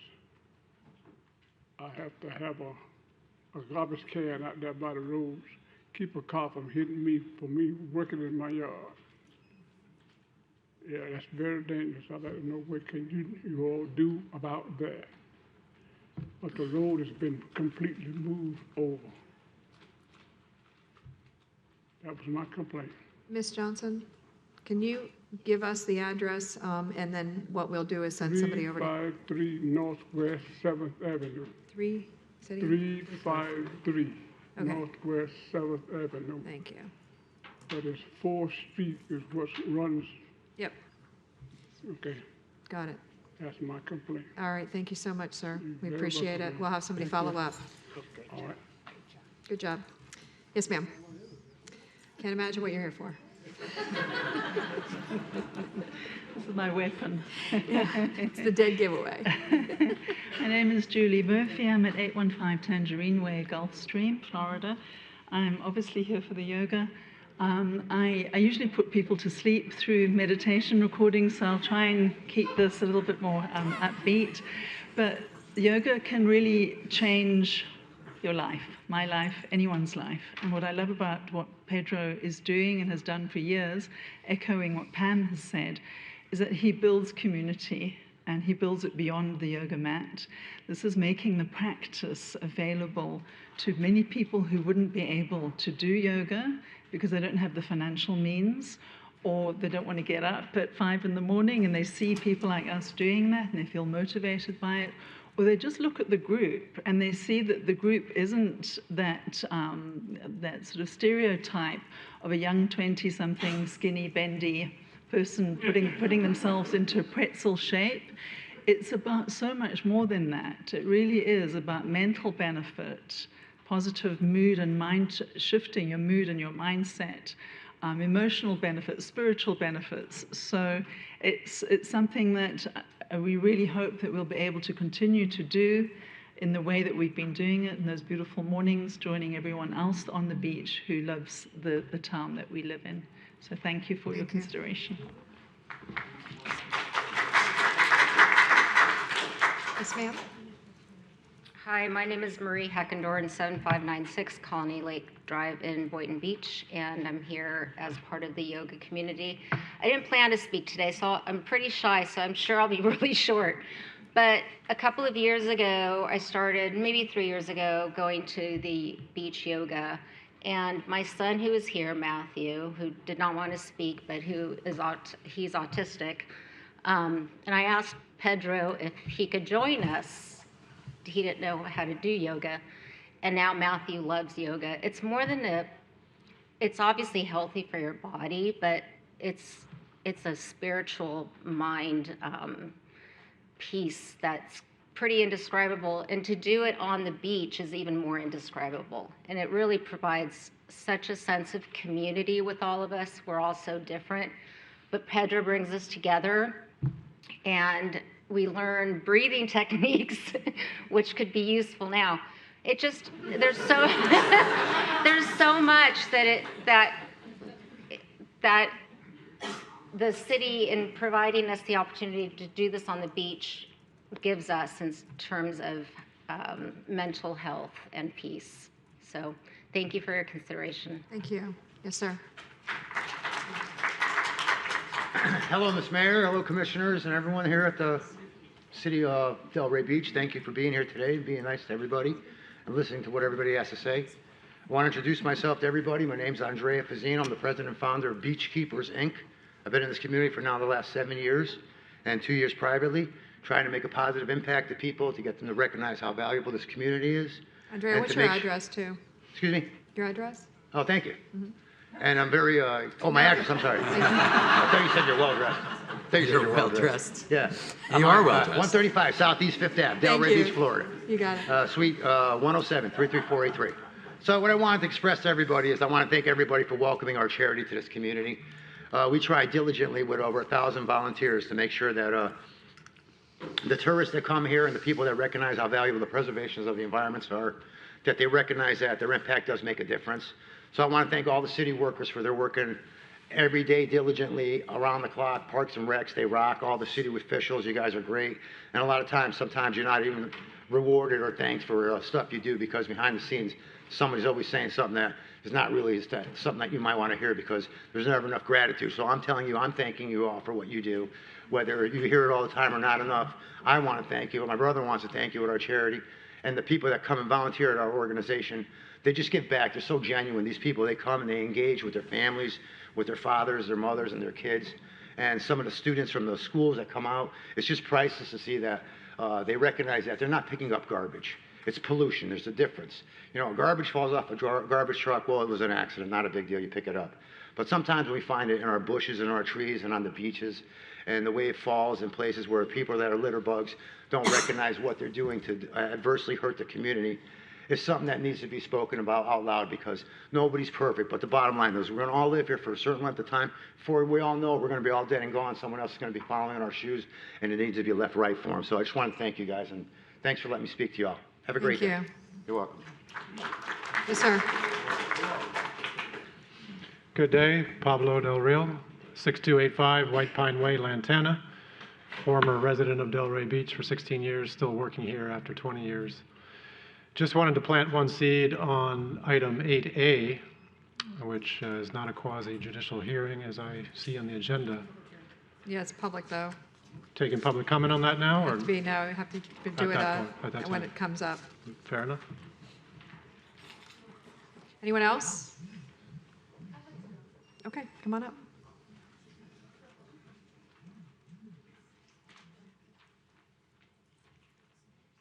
Hi, I'm Amanda Mintz. I live at 541 Northwest 54th Street in Boca Raton, Florida, 33487. I'm here patiently with my sons, Lucas and Jason Mintz. We're very sad that Sunrise Yoga is no longer in session. What Pedro didn't mention was that he introduced Sunrise Beach Yoga during quarantine when life was very hard and depressing, and a lot of us stayed at home. My husband has a heart condition, so he's immune compromised, and we felt isolated and scared. He offered us a safe space where we didn't feel alone, where we got to uplift our mood, the community, in such a profound way that it changed my life. And he's changed a lot of people's lives in all his efforts. And I don't want it to go on where we don't have an answer as to when or how or what's going to happen, because we need yoga. And in fact, other cities go out of their way to host free yoga events. Coral Springs, Parkland. I work with them, and they promote wellness, mental wellness, yoga community, and they hire professionals to come in to host community events for themselves and the commissioners. So I think that we should follow their lead. Not only should we offer it and stop trying to monetize it, we should advertise it for free, and everybody should be benefiting from it. Children especially. I've been teaching kids. He inspired me, Pedro, to get my yoga certificate, and I teach kids yoga full-time in school settings, in community centers, and it's so important to teach kids especially how to regulate their emotions so that they could grow up to be well-adjusted adults and make good decisions and avoid bad things that could happen and dangerous things, like in Parkland. So to instill in them that they should talk about their feelings, how to use their breath to calm them down, and that they could always come to a yoga class and feel accepted is huge. Right, Lucas? Yeah. Do you like the yoga? And going on the beach on Sundays to watch the sunrise? Yeah. So we really hope that you bring it back. Thank you. Thank you. Anyone else? Seeing no one, public comment is now closed. We'll move on to consent agenda approval as amended. Motion to approve the consent agenda as amended? Second. Okay, call the roll. Mr. Boylston? Yes. Ms. Burns? Yes. Mayor Petrolia? Yes. Mr. Franco? Yes. Mr. Long? Yes. Okay, so moving on to, by the way, if there's anybody here that wants to leave now, it's a good time. It's a break. We are going to continue with the business of, the real business of the city. You got it. Safe travels. Give you a second.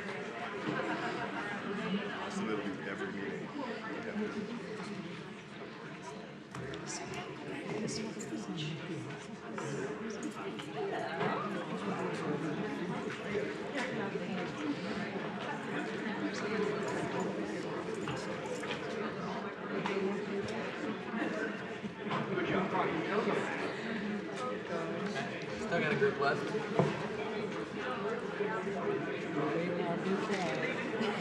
I know, maybe it's pulling in everybody.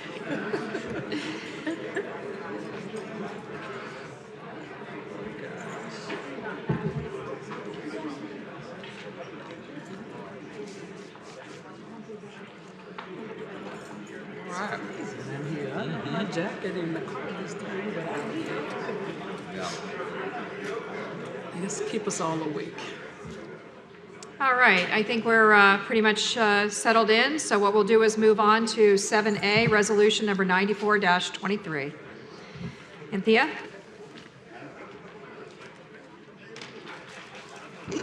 And if you're going to, yep.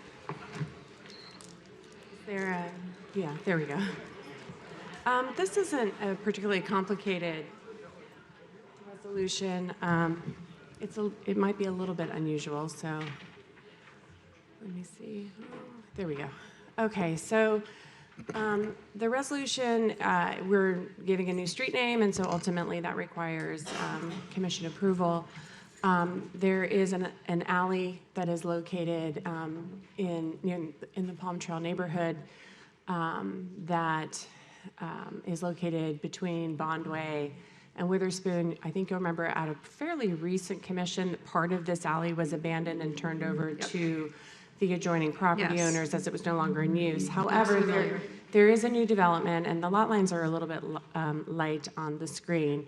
But ultimately, the issue is, trying to make sure this works, that two of the units actually face the alleyway as opposed to the street. And in order, when there's residents living there, unfortunately emergencies happen, and we need to be really clear with emergency response as to where they're going. And they were initially assigned a Palm Trail address, but ultimately as we move towards a certificate of occupancy and a permanent address, we really need to be able to make sure that particularly PD and FD can find the front door in the event of an emergency. So this is part of the original Kenmont plat, and so the proposal is to rename it as Kenmont Lane. We had initially said Kenmont Alley, and the developer requested that Lane would be more palatable, and certainly there's no harm with that. So that's the resolution before you today. It did go before a planning and zoning board, and they recommended approval 6-1. They agreed to it 6-1? Okay. And there's no applicant. No applicant, okay, so if there's any questions, turning it over to the commission. Motion to approve? Second? Okay, call the roll, please. Ms. Burns? Yes. Mayor Petrolia? Yes. Mr. Frankel? Yes. Mr. Long? Yes. Mr. Boston? Yes. All right, moving on to 7B, Resolution 104-23. This is a quasi-judicial resolution, and we also have another one, so. There's two more, Mayor. So Right, there's 7C and C, 8B. and then I think there's another one in the Resuming. public hearings. 8B. Thank you. Okay, so I'm going to read the quasi-judicial rules into the record for all of those.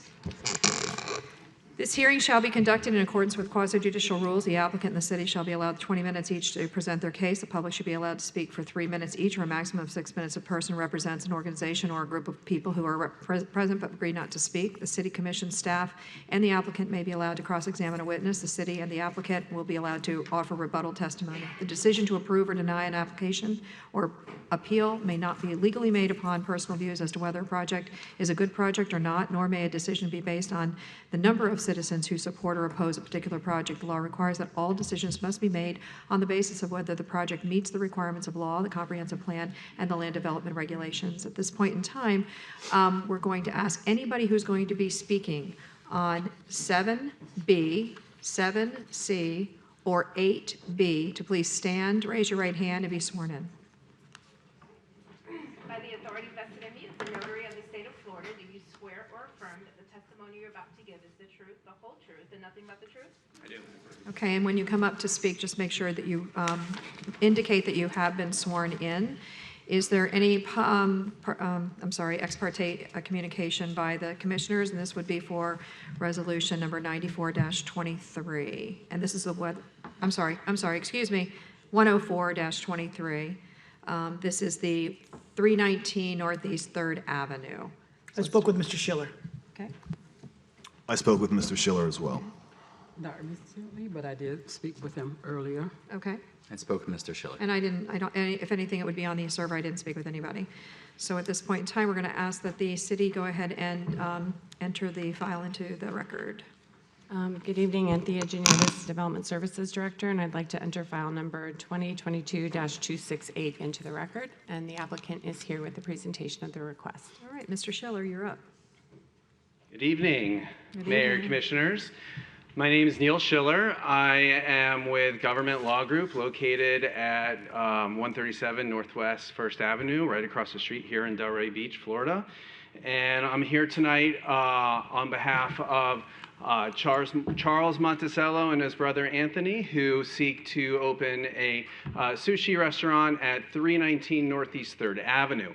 With me tonight, as always, is Mr. Jeff Costello, who we may need to answer some questions if any arise. That being said, we're here tonight to seek an in-lieu parking request for 12 spaces. The restaurant that we're seeking to develop is required 6 spaces. There are currently 4 non-conforming backout spaces that are being removed as part of this development and being replaced with 1 parallel parking space.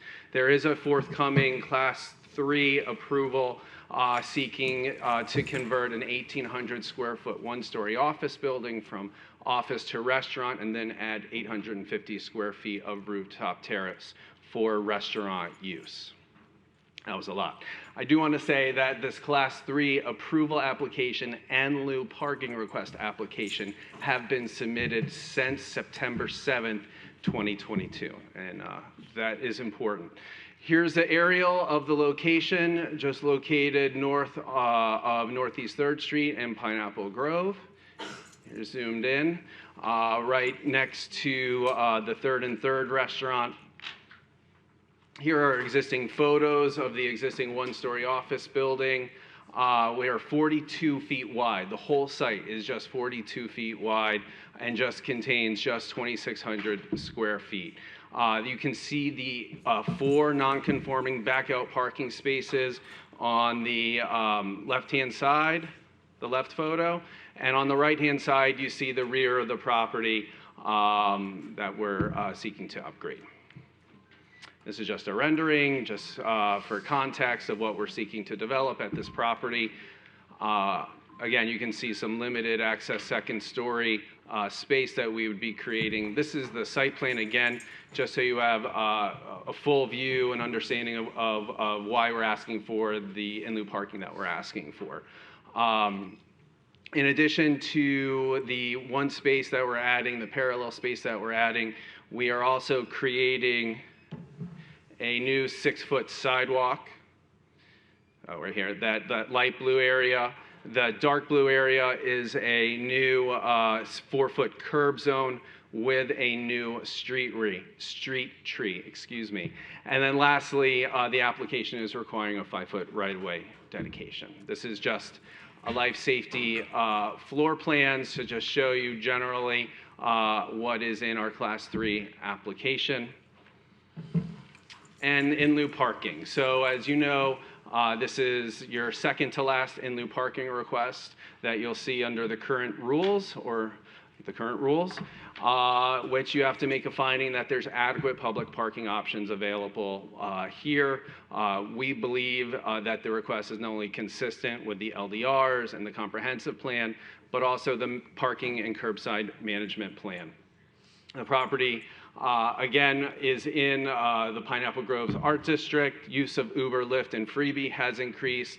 And again, I think this furthers the intent of the existing in-lieu parking program for adaptive reuse of an existing building. Available parking areas in the Pineapple Grove Arts District. Within 2 blocks of the property are about 101 parking spaces that are open to the public, including the CRA lot, the city lot, on-street spaces on Northeast 3rd Avenue, and on-street spaces at Northeast 3rd Street. This is a zoomed-in version of just Northeast 3rd Avenue. You can see the highlighted property on the left in red. And then in yellow, you see all the available parking areas, including the city's own lot and the CRA parking lot. I believe at the end there are parking spots available for some of these uses that are not existing during the nighttime, which is when this restaurant will be primarily open.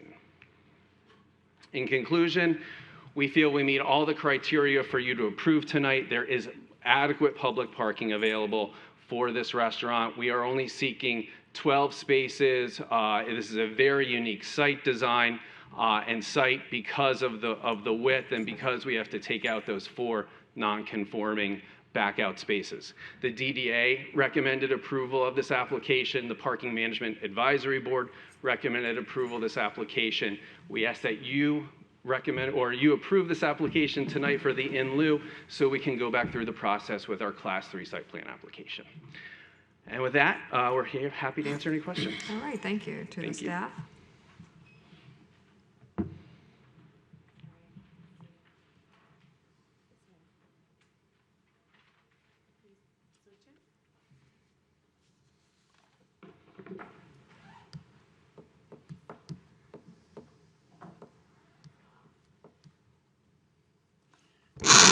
Okay, so with me is Julian Gdanik. He's the project manager for staff, and so in case there's any detailed questions, he's accompanying me here. There should be a staff presentation as well, just to go over the calculation of the numbers and give you a brief overview. There we go. Okay.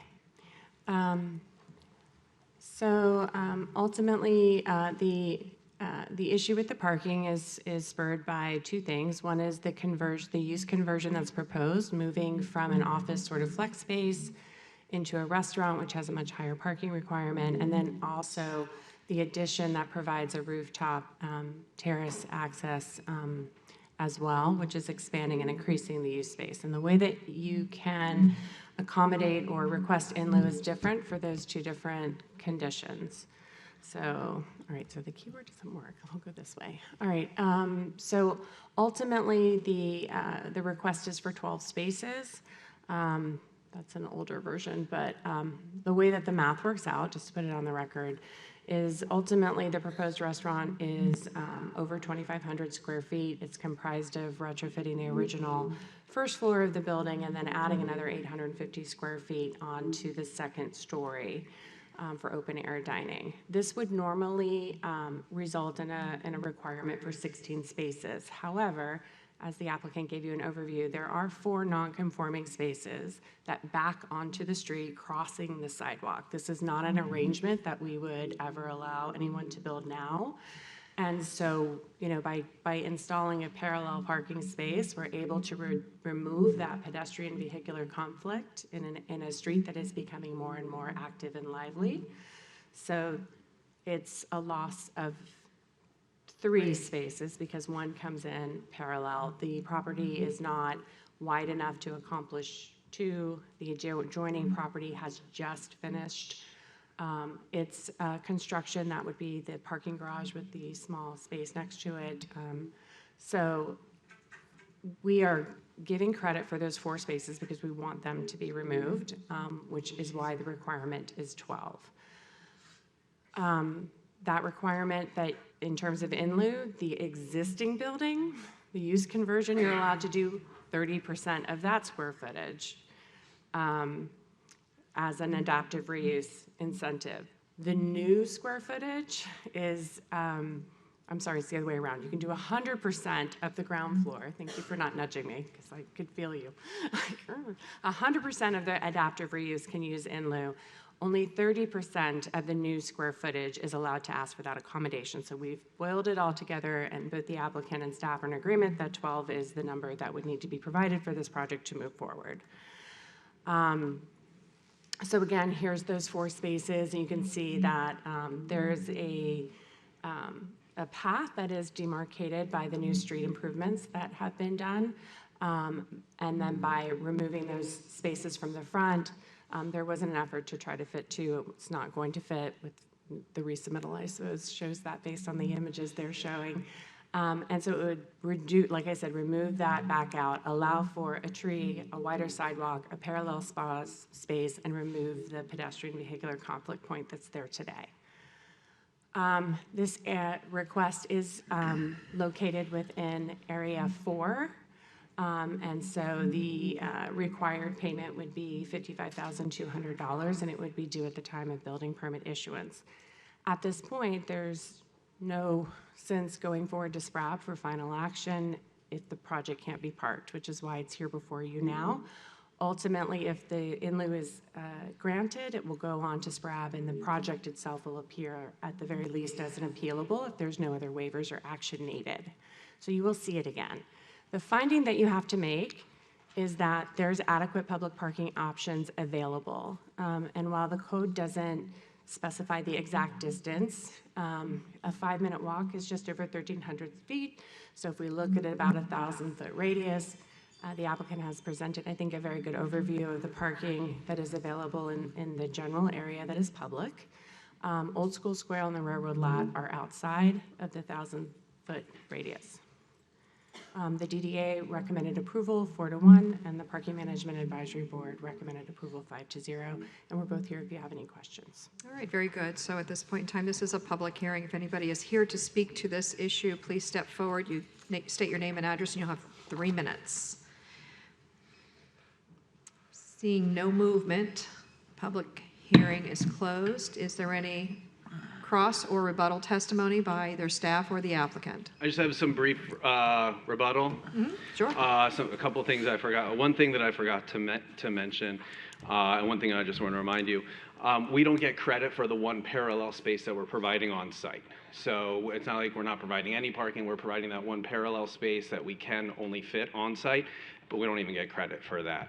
And then I just added up the CRA lot and the city lot that are on Northeast 3rd Avenue, and I'm no mathematician, but I got 67 total spaces. So, and those are just literally in the parking lots. Those are not even on street. So again, we'd ask for your approval and to move this forward so we can develop this really small sushi restaurant. Thank you. All right, very good. Any rebuttal or? Yeah, I do want to confirm he's correct. We don't count the one space in his requirement, but I think it's important to point out it is being provided because it's parking for the area that will be there and will be publicly accessible. All right, so very I don't good. disagree with that correction. All right, to the commission. Any questions? I have concerns. And here's my concerns. First of all, number one, I love the adaptive reuse, but what we're doing is we're not just doing adaptive reuse, but we're adding, new use, and we're not really getting the parking for that. We're using our spaces.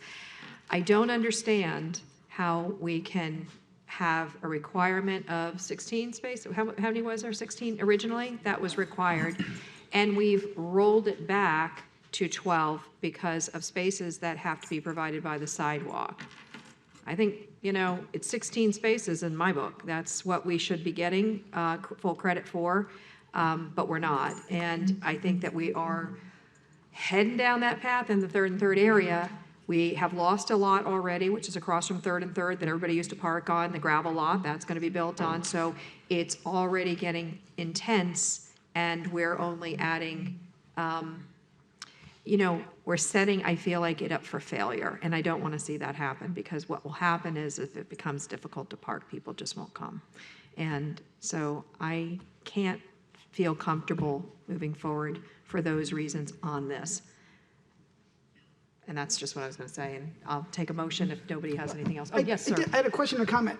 Mr. Schiller or Anthea, whoever, I think this property, it's right next to that new garage where you can park in.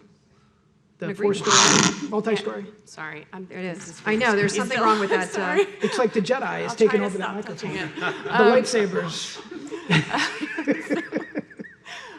Yes, but that is private parking that serves the restaurant use that is in the building across the street. Of course, part of downtown is people walk between multiple destinations, whether they're going to actually walk between 2 different restaurants, I don't know. And I think ultimately, anecdotally, the CRA and the city lot tend to have availability in the evenings. Part of what we probably need to do in advance as part of the ZIP is to get the utilization rates for those lots, because right now there seems like there's availability, after hours, but if, to the mayor's point. You actually brought up another point, which, Neil, you didn't have in your report. I appreciate you have Uber and Lyft and all these other things, but I walk to that area for dinner 3 to 5 times per week, and I live 4 blocks away, 5 blocks away. And what I've been seeing, not only when I'm walking to the gym in the morning or out for dinner or lunch, is people are walking a lot more in our city. And I think it is kudos to Public Works and the larger sidewalks and the safer area, and there's well-lit areas. So I'll be in support of it. Thank you. Very good. It's the same thing we've had last few meetings, right? Yep. We've put this process in place to review the in-lieu process. Until then, there's a few more that need to go through, so I'm in favor. Okay, entertain a motion. Motion to approve. There you go. Second. All right, call the roll, please. Mayor Petrolia? No. Mr. Frankel? Yes. Mr. Long? Yes. Mr. Boston? Yes. Ms. Burns? Yes. All right, good luck. Thank you so much. You got it. All right, moving on to 7C, also quasi judicial. This is resolution number 113-23. Ex parte? Ex parte, yes. Communication, hold on just a minute. Yep, is there any ex parte communication with this is the 1115 North Swinton Avenue. This is the one with the. This is a reconsideration, That's yes. the reconsideration, exactly. Just emails on the city server, I believe. Mr. Long? Which one is this again? I'm not sure which one this is. It was, I don't know that he was here for that. I don't think you were. This is new for you. Mr. Probably- Schmidt might have emailed you. Yeah, it might have been emails on the server, but No? I don't know. Not for me. Okay, Only on the server. yep. On the server. And same, okay. So we'll move on to entering the file into the project into the, whatever, the file into the. I got you. Yeah, thank you. Amphia Notice Development Services Director, I'd like to enter file 2023-056 into the record, and Mr. Schmidt is here with a presentation. Okay. Good evening, Mayor, Commissioners. David Schmidt for the applicant, Ann Copeless. I was not at the last meeting, so thank you for granting the requested motion for reconsideration. And I will tell you, I am technically challenged. How do I advance the slides with this? Madam Clerk? Which button? Button. Okay, thank you. This is a waiver application to get a waiver on the minimum square footage for a proposed house on one of 2 lots. And it's a little difficult to see, but the survey is on the left. This property is composed of 2 platted lots. They're zoned R1 AA. Under that zoning designation, minimum square footage for a house is 1,500 square feet. On the westernmost lot, there's a historic home, which my client moved there in the late 90s. The adjacent lot to the east contains a garage, which she constructed around 2000. And because your code does not allow just an accessory building on a residential lot, at the time that the garage was built, the city required a unity of title to join the 2 parcels as one, considered to be one lot for construction. In conjunction with the waiver request on the square footage of the building, we would be seeking a release of the unity of title so that Ms. Copeless can build a second home on the easternmost lot. And again, it's reducing, what she proposes to do is to convert part of the existing garage into living space until such time as the second home would be built. And this would be temporary residential use. And so with that, I'm going to turn it over to Ms. Copeless at this point because she's going to discuss what she's proposing on the lot where the garage is currently located, as well as some similar smaller size homes in the area that do not meet the 1,500 square foot requirement. Thank you, David. How do you advance it? The big button? Okay. All right, great. Thank you. Yes, hello again. Thank you for having us back. So this is the collaboration that myself and my attorney have come up with for the floor plan of the courtyard home that is proposed in the rear of the 12th Street fronting lot. This one is the site plan, which shows the courtyard home toward the rear of the 12th Street lot, facing the rear also of the garage. This is a photograph of the concept that we have for the courtyard home, just to give you a visual.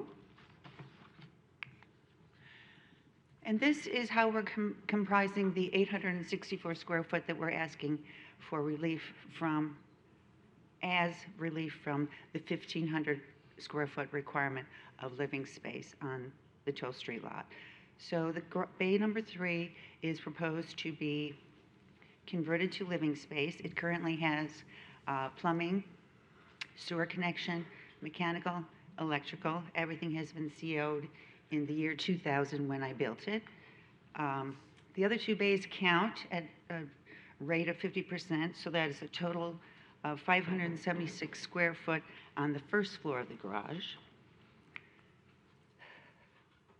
On the second floor of the garage, it is air-conditioned office / bedroom / closet, we're calling it, and that is also 288 square feet for a total of 864 square foot of living. To give you an idea of what this would look like on the outside, it wouldn't look any different than it does look right now. This is the west elevation that faces North Swinton Avenue. This is the south elevation, which depicts the outdoor living areas, upstairs and down. This is the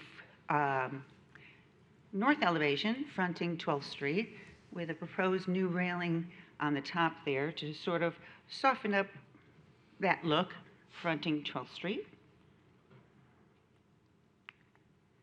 And then we have some examples of small homes sprinkled throughout Delray Beach.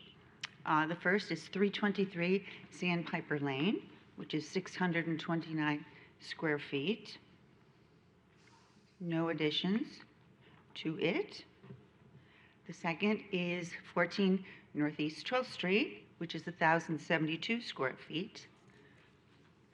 Also no additions of living space. And this one is 109 Northeast 13th Street. There's actually 2 structures on 2 distinct lots at this property. Each of those structures is 528 square feet, separate properties. The source for those properties is Palm Beach County property appraiser. And this guy, I don't know how he squeaked through, but he did. In 2009, on a separate and distinct lot, 682 square feet of living space was relocated there and CO'd. Much less than the 1,500 in 2009, but it squeaked in. So the source for this property is Palm Beach County Clerk's records, property appraiser's office, as well as the City of Delray Beach Building Department. And lastly, there's communities springing up all over the country. I'm sure you've all heard of them, of tiny housing. This is a little example of a community located in Oviedo, Florida. The house is averaging there 320 square feet. Here you can see a frontage of this little home, a floor plan, and an inside picture showing how everything is laid out in tiny living scenarios. So it demonstrates that in some cases it's preferable, in some cases it's more affordable for people, and in my case it's a means to an end, but that small living is acceptable and becoming more normalized in our communities. So with that, I'm going to let David review with you the findings for this waiver application.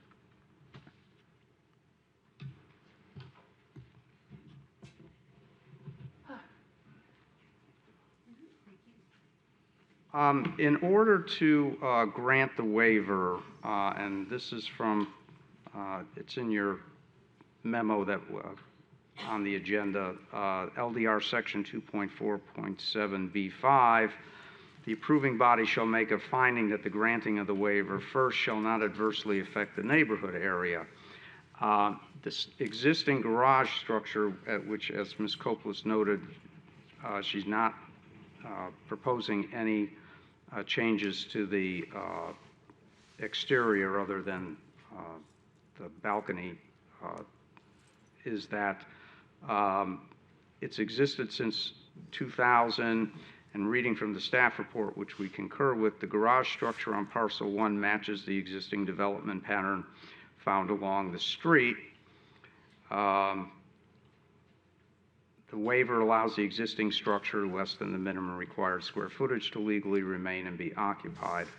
The second point is that it shall not significantly diminish the provisions of public facilities. Staff notes an additional residential is not anticipated to diminish the provision of public facilities. Third point is shall not create an unsafe situation, and staff notes nor is it anticipated to create an unsafe situation. And the fourth point is it does not result in the grant of a special privilege, and that the same waiver would be granted under similar circumstances on other property for another applicant or owner. And I think in looking at what's existing in the area, as Ms. Copeland noted, you've got a number of structures that, while older, don't meet the 1,500 square foot requirement, and you do have the one that was built in 2009 that does not meet the 1,500 square foot requirement. So we think that in granting this, and again, it's temporary, I want to emphasize that, until such time as Ms. Copeland is ready to move forward with the construction of the new home, that you would not be granting any special privileges in her case. So with that, we'll answer any questions or come back and respond after public comment if there is any. Thank you, Mr. Schmidt. Staff. Okay. Can't see it, sorry.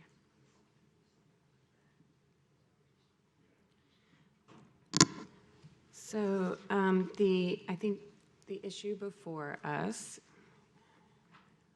is, I'm sorry, I really rely pretty heavily on being able to look at them while I'm talking to you. Okay, so the issue at hand is really the square footage of the floor area. The R1AA district requires a minimum size house under these regulations of 1,500 square feet. And ultimately, the result or the waiver that's being requested would allow for 864 square feet, as the applicant has presented. This is a picture of the residence today, the main homes that is on these two unified lots. Faces Swinton. And this was an accessory garage building with an office in the upper floors that was built, together. And so the request right now before you is basically to allow for the separation of the property so that this can be a separate and distinct property that can go to a different owner. And this could be a separate and distinct property that could go to remain with Ms. Copeland or go to another owner. And I think it's important to consider that while plans are lovely, the best made plans don't always happen, and so you really need to look at the request under the lens of if this stays an 864 square foot residential unit, is that okay? So I think you've got a pretty good overview of this. In order to do this, we need to dissolve it. In order to dissolve the unity, that we cannot create any new nonconformities, and so that's why the waiver is required for us to separate the properties. There was already a variance from the front setback that was approved from 30 feet to 26.5 on parcel 1. And so ultimately, if this is approved, the modifications would be made, and then the applicant would be, or the applicant, the dissolution would be required. While the size of the property is, I think there's been examples that have been submitted on the record that show smaller units exist. Also tell you that the generational data coming out for two much larger generations than Gen X, which is the Zoomers and the Millennials, they, we are moving from a country of families. We used to be 45% families 20 years ago. We're only 20 now. We have a much larger influx of singles and couples, and in general, we do need to look at our unit sizes. We've not been able to do that, so it'll be a case-by-case situation until we have time to look at that. I think the issue that came up with the separation before and the strategic planning was whether a house could look like this now if it was starting from scratch. And I think that was the question of, like, is there a visual impact beyond just the size and the scale and that it's a unit? And I would agree that the size of the house, the size of the unit, and I'm sorry, this is driving me crazy, and the rest of the building is that, I'm sorry, I've told you all of this, so I'm trying to go back to it, is maybe not the biggest issue. If somebody started from scratch, they would probably have a front door facing the street. And while that's desirable, to start from scratch means all of this infrastructure that's already built, probably some of it is going to a landfill. There's sustainability issues that are good for reusing structures as well.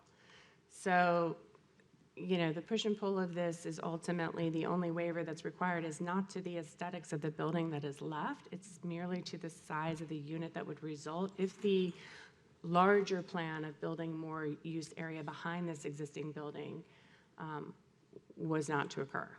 So the question is, ultimately, is 864 square feet in that existing building an acceptable solution in a zoning district that requires, 1,500 square feet?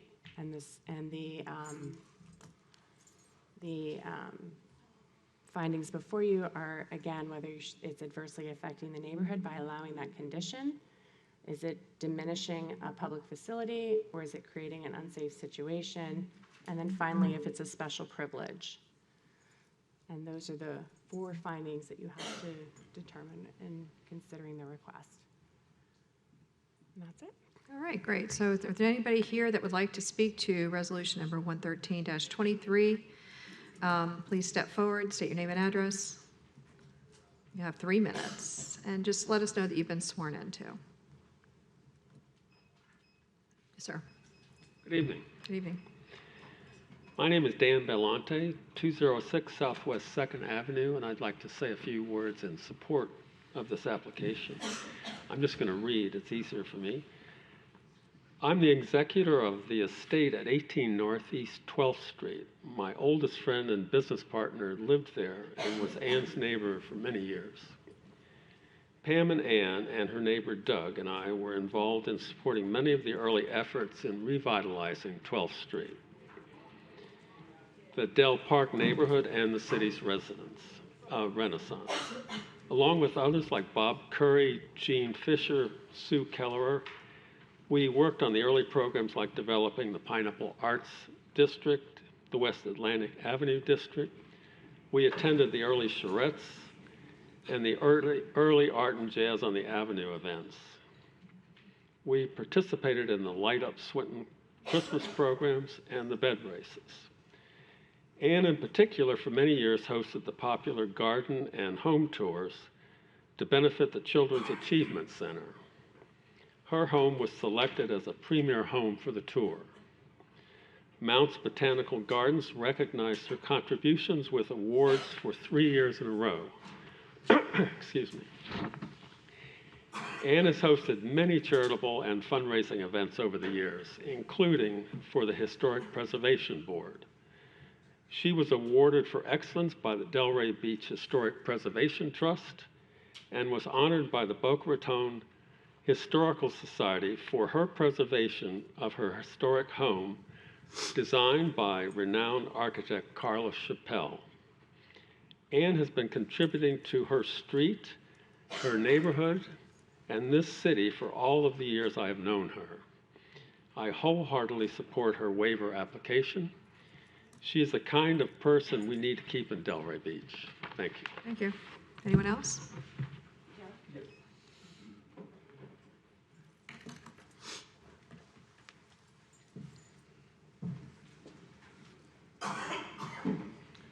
Hello, my name is Doug Lane. I live at 14 Northeast 12th Street, right next door to Ann, and I do support what she's doing. And you've been sworn in, sir, yeah?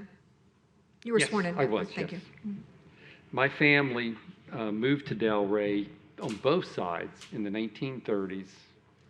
I am a native. I was born here in Delray, and I've lived in the Del Park area neighborhood myself for pretty much my whole life, and I've lived in this home for 51 years. I absolutely love Delray and intend to stay. In 1996, Ann relocated her historical home in order to save it from demolition and preserve it. She loves the neighborhood. The moment Ann arrived, she became very active in our neighborhood. She was a pioneer and a leader in the following ways. Ann served as president of our voluntary homeowners association with the sole mission of improving Del Park and unite the neighbors and improve our neighborhood. As president, along with our board members and neighbors, created the Del Park Beautification and Traffic Calming Initiative, which was passed after years of negotiations with city engineers, planning and zoning, building department, and ultimately the commission. Today, we have Ann and her board of peers and many neighbors to thank for their dedication to our community traffic safety and greenery improvements throughout Del Park. She also tirelessly worked to promote a sense of community spirit throughout Del Park in its early years, and spearheaded a Del Park newspaper, which she authored every month and distributed with her neighbors to each home in order all would be informed of happenings in Del Park. And also hosted an annual spring garden tour for more than 10 years with the assistance and support of all our neighbors, including myself, bringing the neighborhood even closer together. She also coordinated progressive neighborhood tours over the course of several years. We would meet with our neighbors, traveling on foot to each other's homes and discussing our accomplishments, as well as improvements that neighbors would like to be addressed. In all, Ann has been a distinguished steward of the Del Park neighborhood. She deeply cares about every aspect of its beauty and exudes a huge pride of ownership both for her property as well as us, her neighbors. I feel Ann is a real asset, and I personally strongly support this application so that Ann may continue to enhance our neighborhood. Thank you. I thank you for your time. Got it, and just in time. Anyone else? Okay, seeing no one, public comment is now closed. We're going to go back to the applicant and the staff and ask if there's any rebuttal or I don't have any cross. I Cross. just want to make a few points on go right ahead. rebuttal, if I may. First of all, just to respond to a point that Anthea raised, you know, in looking at this being an existing building versus what would your goals be with new construction, it is an existing building. It's been there for over 20 years. And again, the facade will be altered slightly, but there's not going to be any real change to what's been located in the neighborhood for the last 20 years. Second, just to touch on the issue about this plans and being temporary, you know, this is a process for her. She cannot construct a second home on the easternmost lot without a release of the unity of title. And your code also prohibits, if the unity of title is released, just a separate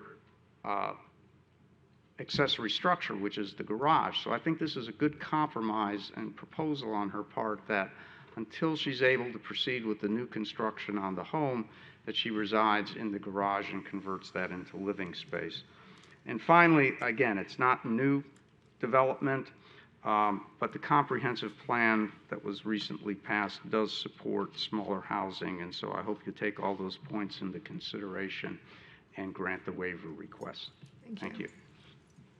Any comment or rebuttal? So I would like to confirm, there is a bit of a chicken and an egg situation that they're navigating. You can't build the bigger house because we don't allow two houses on a lot. You can't separate them because you can't have just an accessory garage as a freestanding building in a residential neighborhood. So this has been a bit of a effort to find the right process to move through.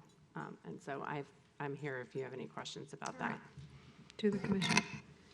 Can I just make one statement? Sure. The resolution, the draft resolution that was provided, 113-23, there's a typo in it. So if the commission is inclined to approve this, under section 4, it states that you would be approving the construction. As you've just heard, it's not a construction of an 864 square foot dwelling unit. It would just maintain the existence of one. And so we won't sign it tonight. If it gets approved, we'll have to make some changes. All right, very good. So I would ask that it be approved as amended. All right. Unit right now, there's not all, so they're taking what's there and then adding, so like we're going to have to wordsmith it a bit. Right. I'm going to say a couple of things. I know that I understand the situation here, but you know, there's two thoughts here that I'm having. Number one, there was no ability to be able to put that garage up without tying the two properties together. And that was done to put the garage up. So now what they're asking us to do is to split it and divide it again, as if we could have allowed for that structure to be there to begin with, which would never been allowed originally. While there is an intent to build more on that particular property, it's, to me, not what we would have allowed probably what we would have allowed to be built the way that it's built. So in other words, the garage with 3 bays is now becoming the front of a property on 12th. I have a similar situation in my own neighborhood where there is a property, a full-size lot, and this is too, that was combined with another full-size lot to put a structure that they call a garage, it's more like a warehouse, in the neighborhood that could, in essence, have the same thing happen. And I think that, you know, I think that it is offering a special privilege, and it is adversely affecting the neighborhood. So with that, I can't find myself to go down that path, just as I couldn't before, with the findings that are required. With respect to all the smaller homes, we have a ton of small homes in our community, but they're all older homes that were built many, many years ago, and they're grandfathered in. If they were to be taken down, they're not going to be allowed to be built at that level at this point in time. And so that makes the difference. And I think that we're going down a path here that is problematic from my perspective. Deputy. Former Vice Mayor. I'm just a regular guy. Commissioner. Yeah. I see you going for it. Go for it. Thank you for the presentation. Mayor Schmidt, thank you for your presentation. I appreciate your neighbors coming out to give their perspective, and I supported it the first time, so you continue to have my support. Thanks. Okay, very good. Mr. Long? Yeah, I'm inclined to support our comprehensive plan's sort of move towards allowing smaller homes, and it does seem like you guys are in a tricky position right now with not a lot of options, and it seems like this would be a case to make an exception here, so I'll be in support. Thank you. Mr. Boylston? Yeah, I have to agree. I don't know why we would set a minimum on the size home that you can build, and it does seem like a unique situation. Matter of fact, my first home was one street over. It could have been on your slide. I think a whopping 900 square feet. Yes, I will be in favor. Ms. Burns? I'll be in favor. All right, entertain a motion. Motion to approve. As amended. As amended. Second. Call the roll, please. Mr. Frankel? Yes. Mr. Long? Yes. Mr. Boylston? Yes. Ms. Burns? Yes. Mayor Petrolia? No. Good luck. You got it. All right, we have already approved the 7D by moving it to consent agenda. We are on 7E, which is the nomination for the appointment to the Downtown Development Authority. I believe that Mr. Frankel is going to be first, but this has been a very contentious couple of weeks. I don't know if you guys are getting emails, but I'm getting a lot of emails. And I'm going to add to the record, because I really feel it's important so that people understand, what has taken place, because I actually have a lot of information. And so here's what I know.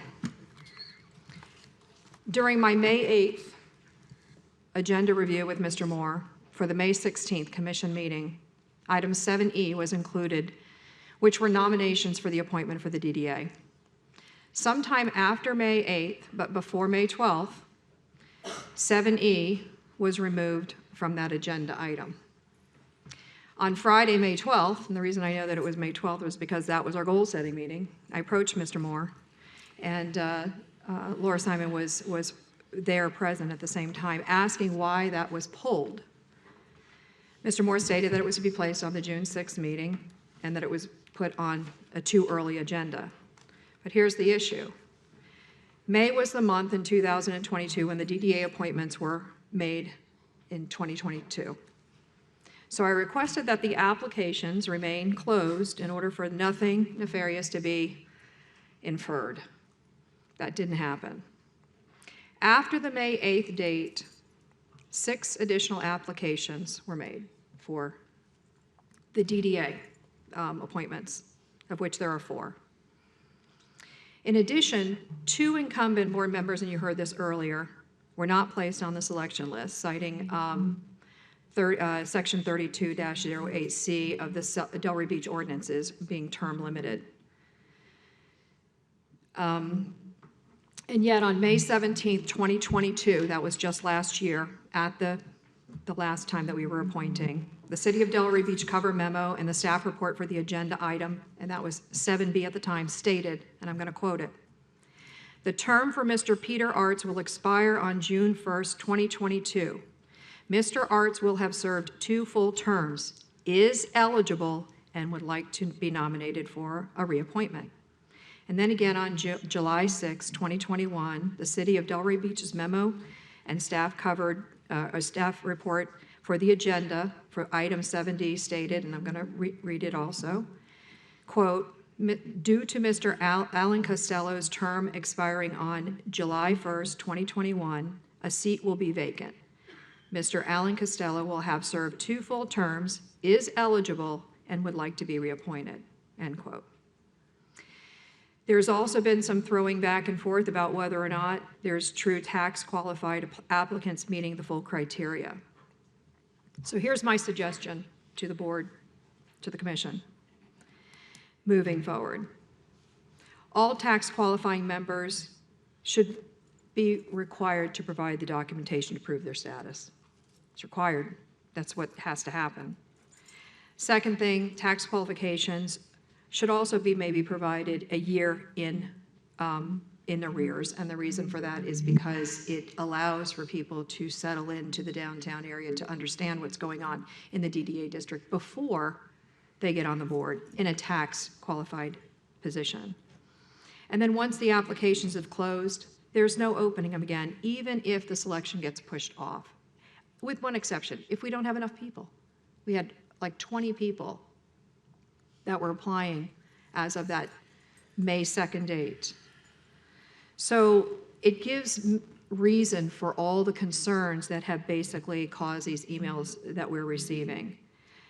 So as a result, I personally, just so everybody's aware, I'm not going to support anybody that applied after that May 2nd date. I feel like that's where it should have closed. And you all are going to, put on who you want. I think that there were some good comments made, but I really feel it's fair to look at it from that perspective. There were 20 people that had put their applications in for years, sometimes, or a year and a half in advance.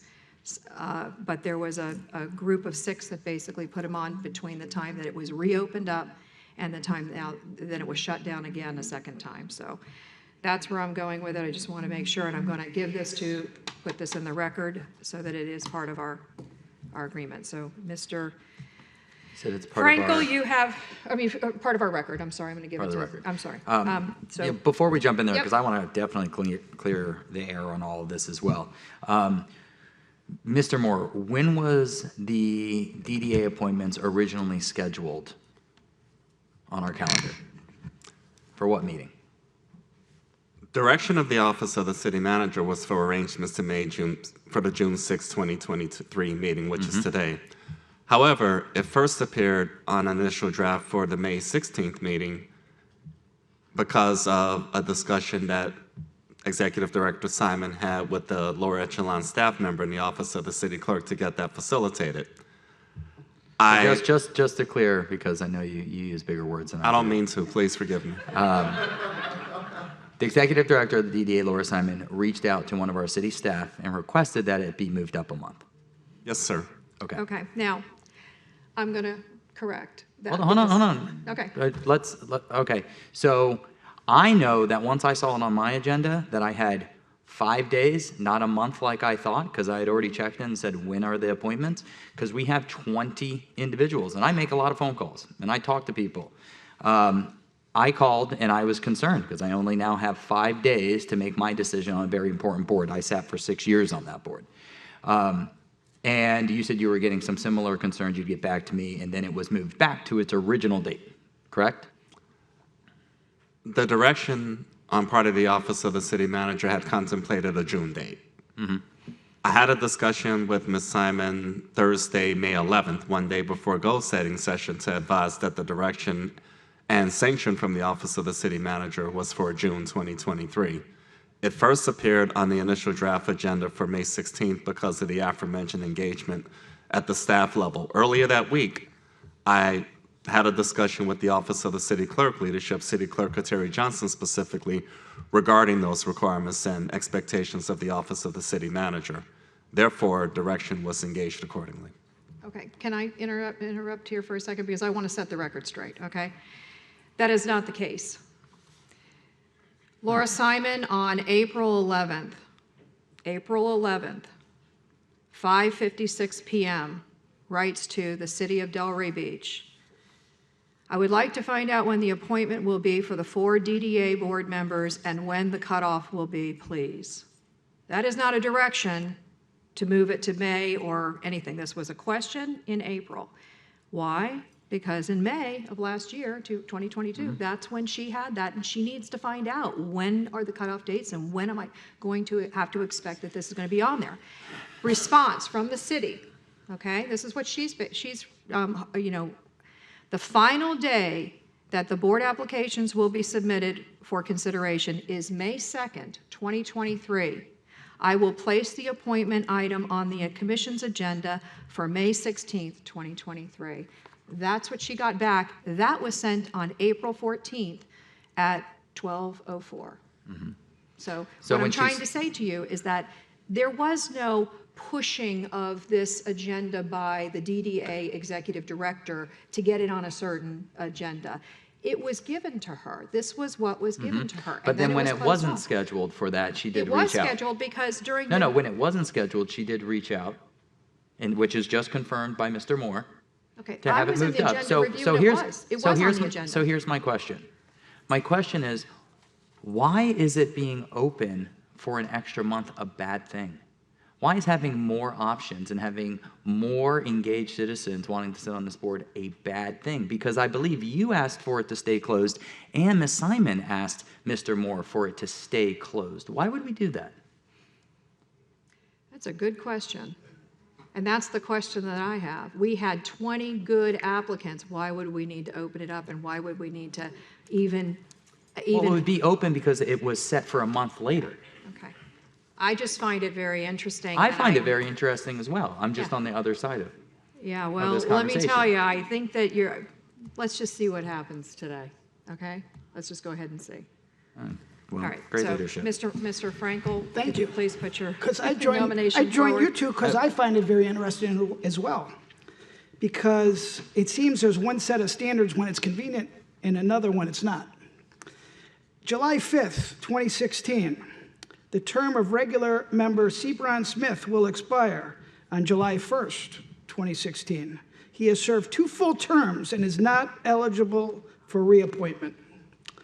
June 20th, 2017, Mr. Albert Richwagon will expire on July 1st, 2017. He served 2 full terms and is not eligible for reappointment. Then, July 19th, 2018, Bonnie Beer. Her term was set to expire on July 1st, 2018. She served 2 full terms and is not eligible for reappointment. I apologize for not getting more names, but I looked, Terry, the clerk system is hard. I went as back as far as I could with our Legistar. Because I know since 20 and 21. No, since 2009, when I was first appointed, it was always 2 terms. Ryan, I appointed you. How many terms did you? And you were not eligible for reappointment. Correct. Okay. So, you know, Mr. Moore, maybe we need to look into this because certainly some shenanigans have been going on, and I'd like to say on the record, I don't feel it's appropriate that the DDA staff attorney is attacking my city attorney for her interpretation, which I read. I think that as some group that wants to collaborate and work with us, attacks on Lynn is inappropriate, so I apologize on that behalf. That being said, I move the name Rick Burgess. Second. Okay, any discussion? Seeing none, call the roll, please. Mr. Long? Yes. Mr. Boylston? Yes. Ms. Burns? Yes. Mayor Petrolia? No disrespect, Burgess, but you entered your application on 5/12 of 2023, so I will not be supporting it because it's after the 2nd. So, no. Mr. Frankel? Yes. Okay. Mr. Long? I nominate Aaron Halliburton for the at-large seat. Second. Okay. Any discussion? Call the roll, please. Mr. Boylston? Yes. Ms. Burns? Yes. Mayor Petrolia? Yes. Mr. Frankel? Yes. Mr. Long? Yes. Okay. So before my appointment, I just wanted to mention that we're obviously going to find some clarity, which actually I think our attorney has already provided it, in regards to is it 2 terms, is it not? Regardless of that clarity, I believe that it should only be 2 terms. We're limited to 2 terms. All other appointed boards and then city are limited to 2 terms. And I know when I was on the DDA, I wouldn't have put in for a 3rd term because I shouldn't sit there in that seat for a decade. And you know what I did instead? I went and cultivated the next round of DDA board members. One of them, by the way, is Dr. Condi. I wouldn't say I had to twist his arm, but I had to educate him a little bit about DDA and get him to put his application in. He sat there for 6 years. And now I'm hoping he's doing the exact same thing. I hope that he's out in the community and he got some of these applicants to fill out the application and put their name in. So I'm going to be moving forward, and I was just about to say young man, and that makes me sound really old. Mr. Cole Devitt. His family's been in Delray for a long time. He is an attorney downtown and a real estate professional. Second. All right. Any questions, concerns? And he had his application in time. Yes, he did. I'm going to be voting for him. Please call the roll. Ms. Burns? Yes. Mayor Petrolia? Yes. Mr. Frankel? Yes. Mr. Long? Yes. Mr. Boylston? Yes. And Ms. Burns? Yes.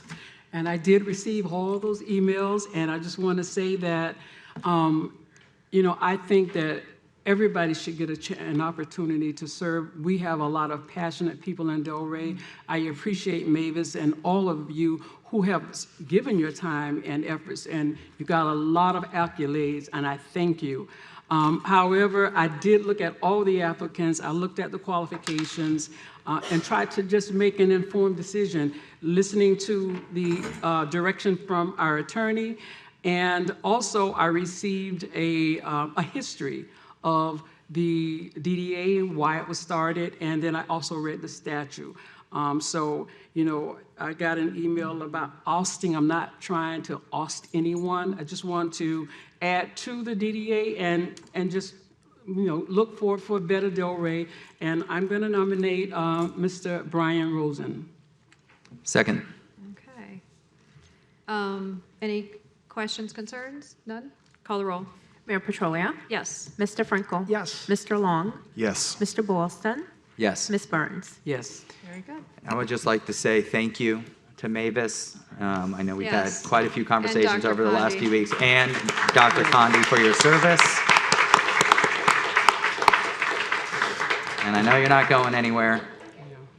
And Mavis, you will be missed on the Avenue. I hope that you still stay very vigilant, because I know that everybody knows you on the Avenue. If there is a mayor down on the Avenue, it would be you, and we really appreciate all the good work that you've done. And Dr. Condi as well. So you guys have served the board very well. So thank you. All right, moving on to 8A. We are now on the public hearings and second reads. 8A and 8B are related, so we'll Okay. do those together. Very good.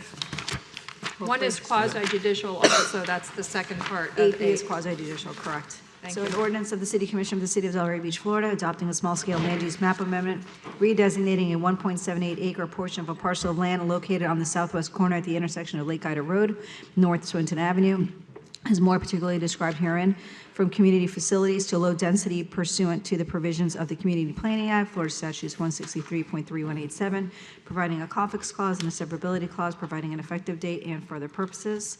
Ordinance number 07-23, an ordinance of the City Commission of the City of Delray Beach, Florida, rezoning land measuring approximately 2.83 acres located on the southwest corner of the intersection at Lake Ida Road and North Swinton Avenue from community facilities to single-family residential, as more particularly described herein, amending the City of Delray Beach zoning map July 6, 2021, providing a conflicts clause and a severability clause, providing an effective date, and for other purposes. And this is a privately initiated rezoning, which is a quasi-judicial item.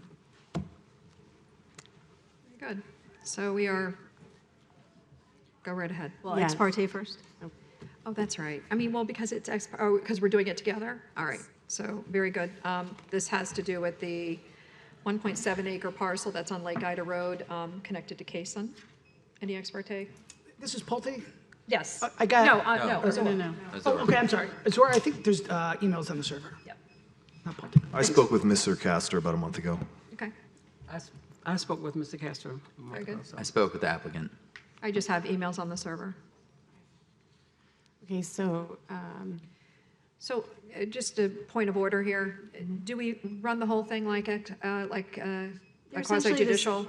They're both basically the same, except for the disclosures and the ability for rebuttal and cross-examination. Okay, but I mean, like, do we, because we're starting out on one that's just a public hearing, are we going to be combining this? Yeah. And so we're going to have to run it like a quasi-judicial in order to be able to. Yeah, I don't think it really Okay. matters. So what we'll need is the file entered into the record, and then we'll turn it over to the applicant. it's usually in these, right? Where is that? Okay. I got thrown as well, sorry. Anthea Geniotis, Development Services Director, and the files for the land use is 2021-268, and the file for the rezoning, which is the quasi-judicial request, is 2023-066. And Deanna is here from Marcella Kembler and Associates with the overview of the request. And they are interrelated, so we'll do the whole thing together. Super. And the button, is it that one? Sorry, that one, yeah. Hello, my name is Dina Freeman. I work with Marcella Campbell and Associates. I'm a planner, and we're representing the applicant Azure Development. We've provided a brief presentation with request to do a small-scale comprehensive plan amendment and a concurrent rezoning on part of the property. Does it do it? I think it's gone too much. Sorry, we've got to do the control on the screen. It's not working. It's working on yours, but not on mine.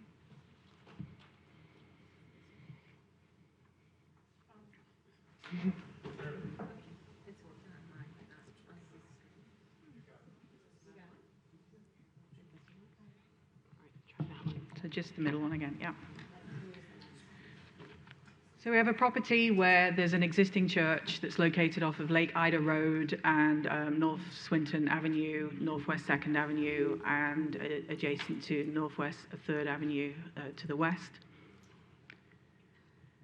We have, of that, 2.83 acres is the subject to the request for the future land use amendment from the existing community facilities to low-density residential.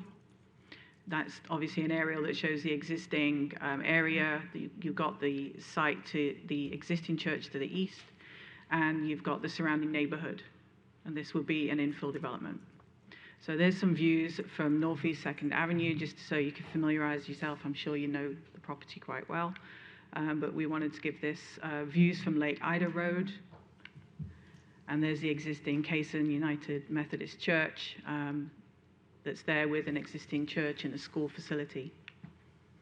We've got active applications that are in, and just to give context to this, the request today is for a land use amendment, small scale, from community facility to low density residential. Concurrent with that is the community facility to R1A zoning on a larger portion of the property. There's also concurrently Class 2 and a Class 3 application. Class 2 is for the actual creation of an 8-lot subdivision, and that's concurrent with a major subdivision plat. And then the Class 3 is a modification to the existing church facility and a minor amendment to the plat to address the division of lands that are existing as low density and community facility. So today we're looking at the 2.83 acres. That's for the actual rezoning, and that's what will accommodate a single family subdivision. And the plat is required in order to be able to approve the separation between the existing church and the proposed Kaysen's 8-lot subdivision. So request number 1 is for the small scale land use amendment from CF to LD, and that's on a 1.78 acre portion of the site. And to explain that, we've got here in blue, it depicts the existing land use of community facilities with land to the east that's owned by the church and operated within the church facility is already low density residential. So what we've got is we've got a proposed land use designation of low density residential, but only on a portion of the property. So that will tidy up an inconsistency between the existing land use and zoning on the property. The land use amendment, it shows you the area in red is the area that we're looking at today for the land use amendment to low density residential.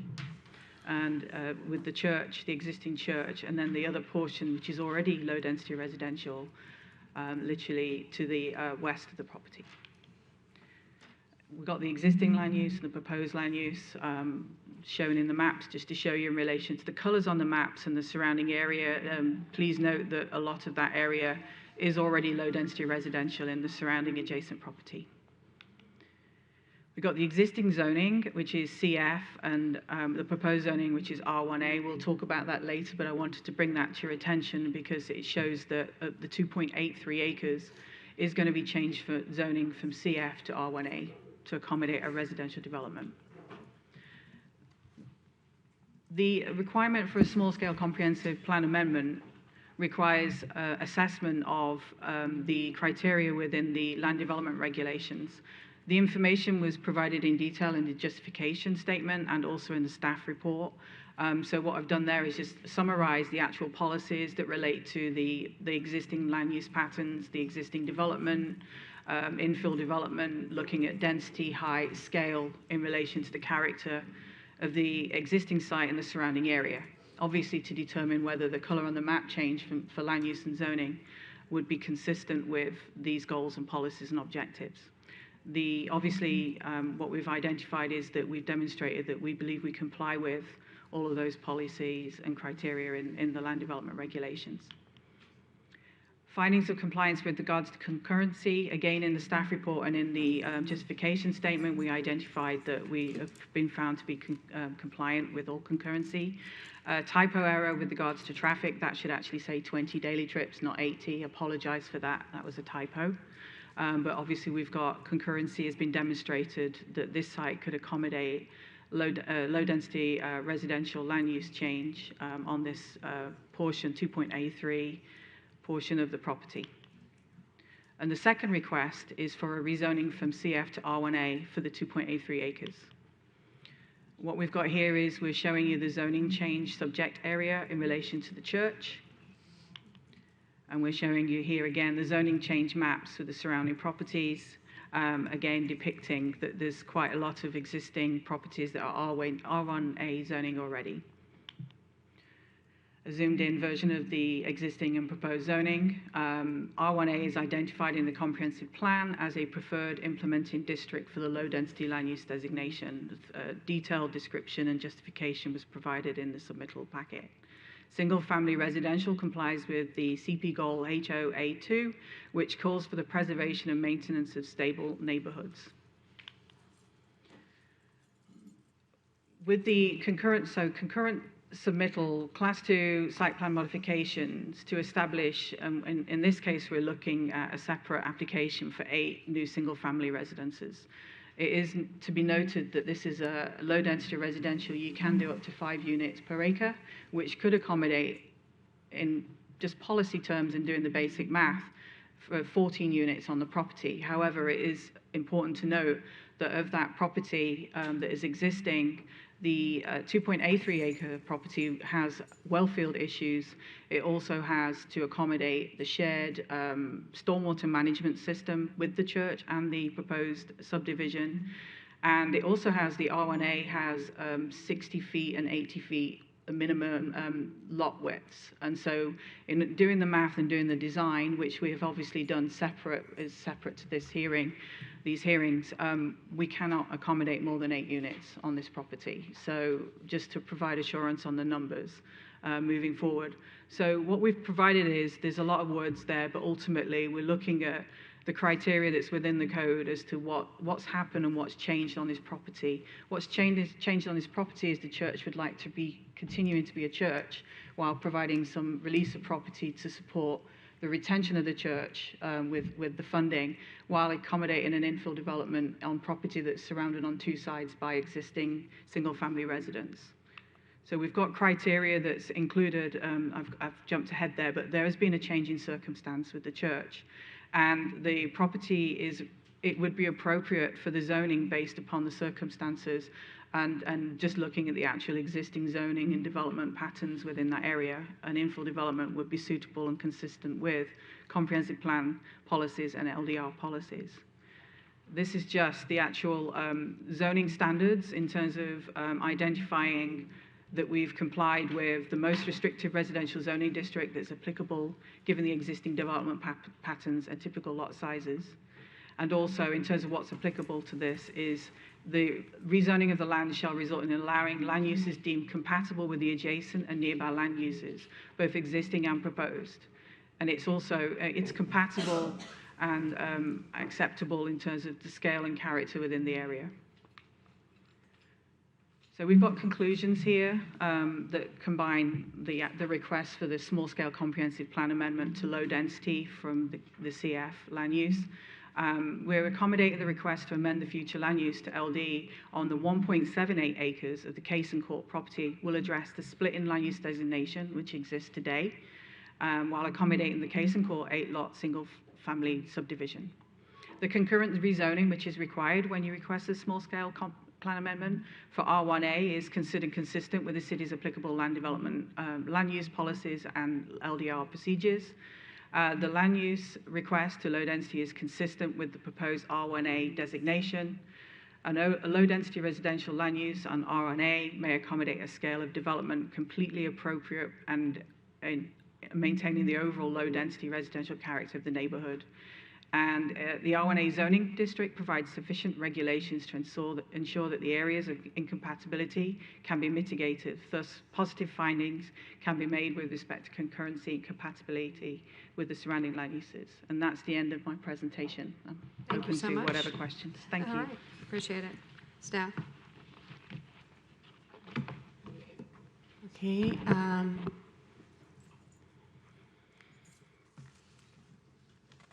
So Anthea Janiotis, Development Services Director for the record, and with me is Alexis Rosenberg, who's the Senior Planner and has been the project planner for this, this project.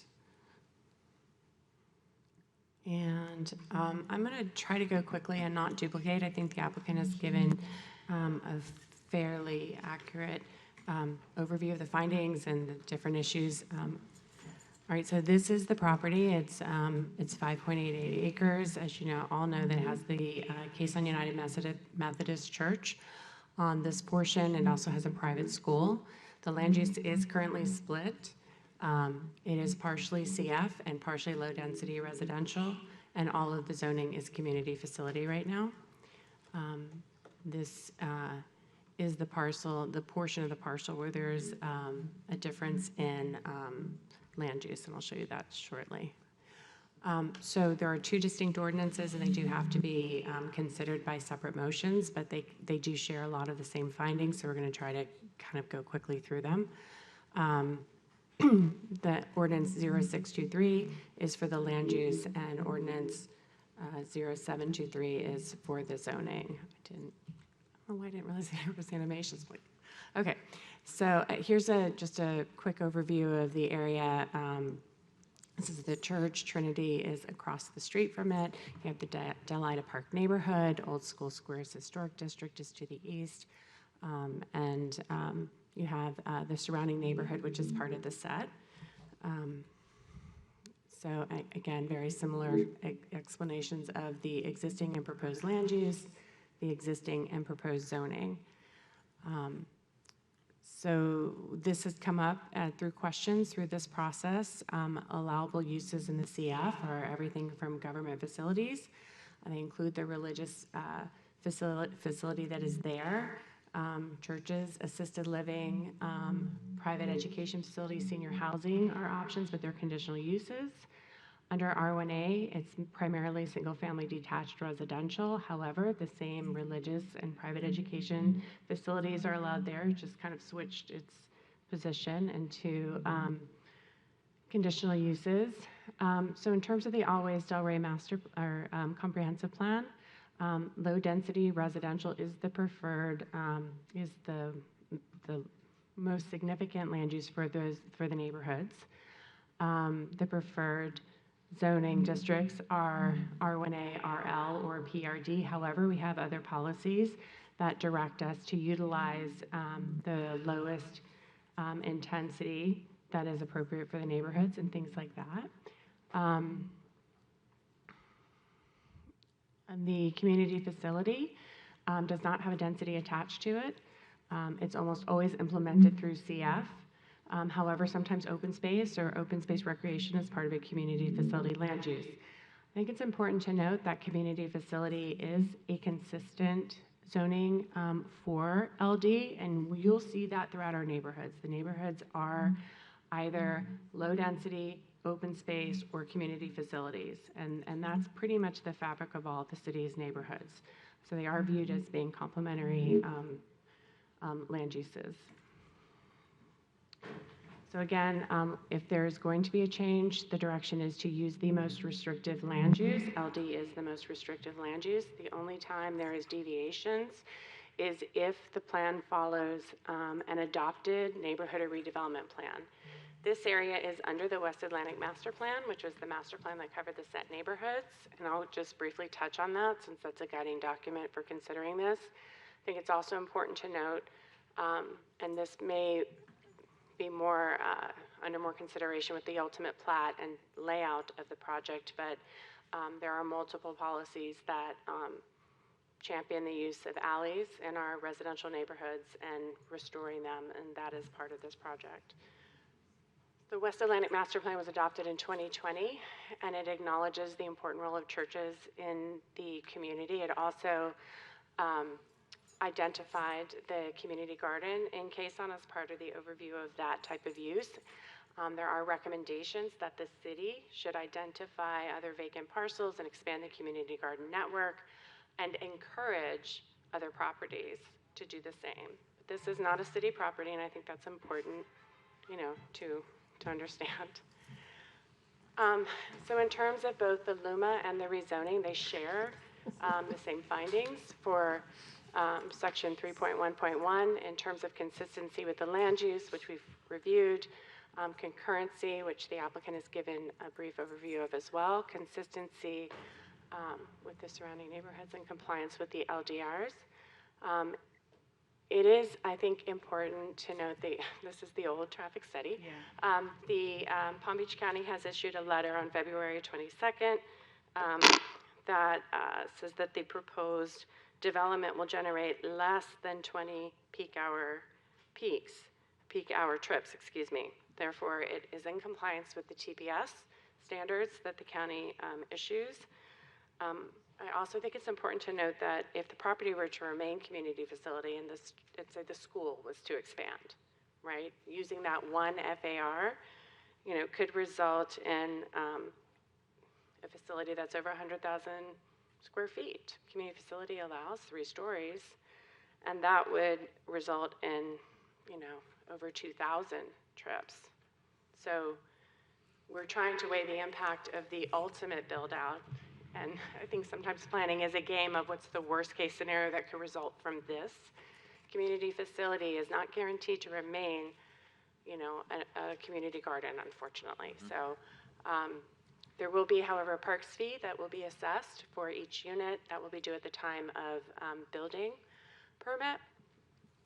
And again, there are multiple policies related that can guide this decision in terms of the intensity and what's expected in the neighborhoods and what is considered compatible. That's throughout your staff report and through their justification statement as well. And the applicant actually gave you an overview of the multiple pieces that are related to this change that will come before you if the zoning and the land use are approved. The LDR section 245 requires that you determine as part of your consideration that there is a valid reason to change from CF to LD. And the applicant has made the justification statement that both items 2 and 3 are in play, that there is a change of circumstance with the property owner, and that the requested zoning is a similar intensity. Again, now the LDR echoes what the comp plan said for the land use, which is to utilize the most restrictive residential zoning, and the request is the R1 district, which only allows single family as opposed to some of the other districts, some of which allow duplex and other types. And then ultimately that you have to find that the rezoning is compatible with the adjacent uses that we reviewed in that application or in the previous slide, that it's surrounded by a mix of community facilities and single-family neighborhoods.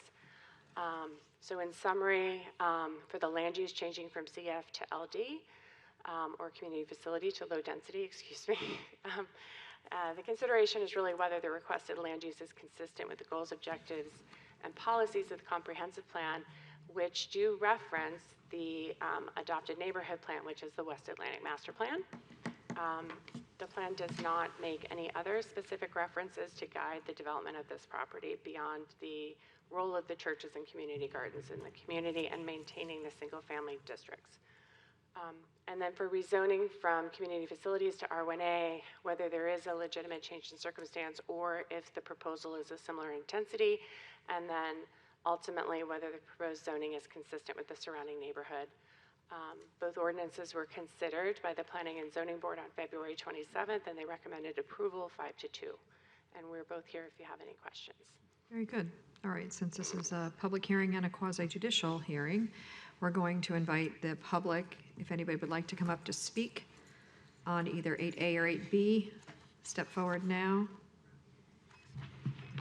And if you have not been sworn in, please indicate and we'll have you sworn in.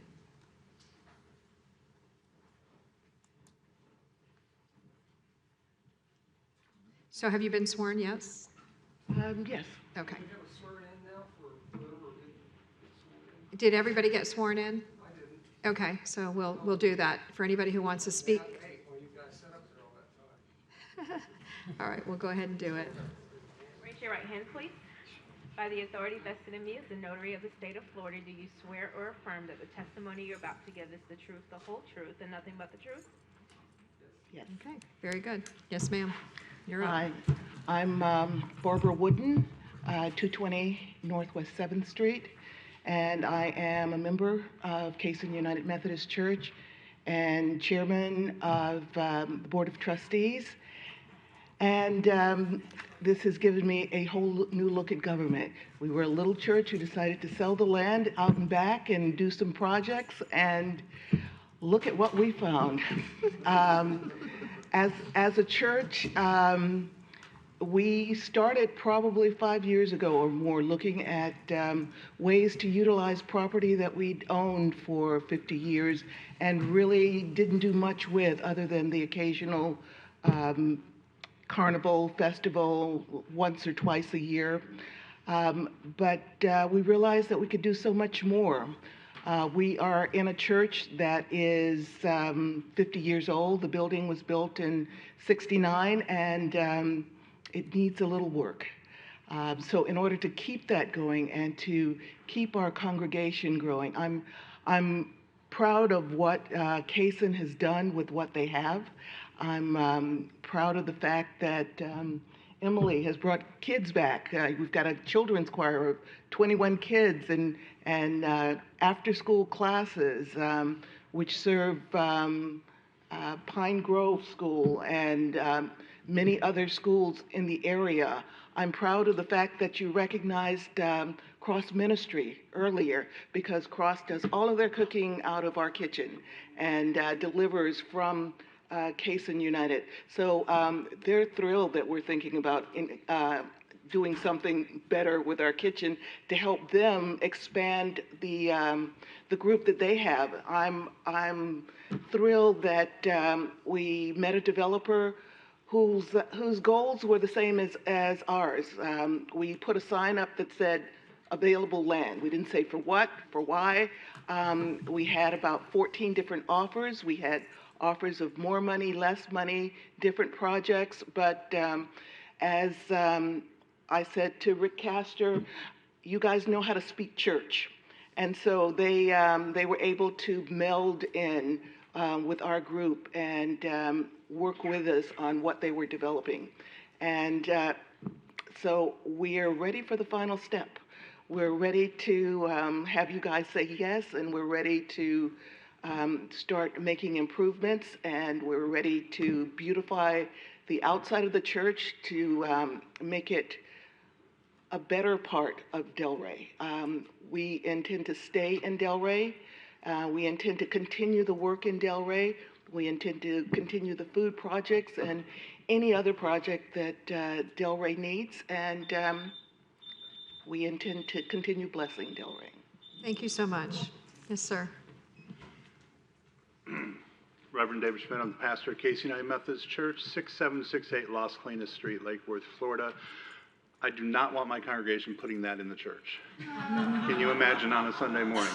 I'm not going to go through everything she just said. We've been in this town since 1903. We just celebrated our 120th anniversary, and I'm as old as the church. I need some work. The church needs some work.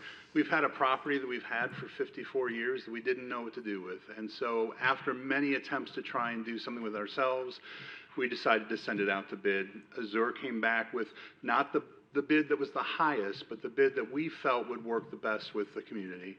And this allows us to plan for the next 120 years of our lives, to continue our service to the community. It's not a cash grab for us. It's a way for us to be able to solidify the good work that we continue to do in the community and hope to do for the next 120 years. Thanks. Thank you, sir. All right, Mr. Pablo, it is your turn. You've been so patient to be here so long. Yeah, Pablo Del Real, 6285 White Pine Way, Lantana. And I admire the work that Cason United Methodist Church has done to try to transform this property, sell this property. I respect the work that they're doing, and I think they have every right to sell their property, but they need a rezoning to do that for this particular project. I am sorry I didn't get involved in this process a little bit sooner. I didn't know about it until more recently. But I do understand that they have been making efforts to sell the property for some time and have been sensitive to what kind of project could be there and should be there. I'm speaking to the preservation of community facility zoning in that particular property for a few reasons. I did confirm with Anthea that just 7% of the city is zoned community facilities, and thank you, Anthea, for that, on the comprehensive plan. So to you all who hold the keys to this decision on the zoning, there's no question about the sale of the property, that can happen. What's going to happen with the zoning, that's up to you all. Do we want to be a city that has less than 10% community facility zoning, less than 7%? This is a significant chunk of that 7%. And I lived in Delray Beach for 16 years. I work here for 20 years still. And most of the work that I do is in community facilities zoned areas, schools, recreation facilities, religious facilities. So I'm speaking to that need that I see that zoning fills, which is unique. The population of the city is growing, and so how does it make sense as a city to reduce the community zoning facilities with a growing population? I don't see it, and it does pain me to have a difference of opinion on this with the seller, but that's just how I see it and feel a duty to speak to that. So my request to you is, yeah, what kind of city do we want to be? How much community facility zoning can we afford to let go? Thank you, sir. Anyone else? A little bit of the voice of reason here. George Long, 46 North Swinton.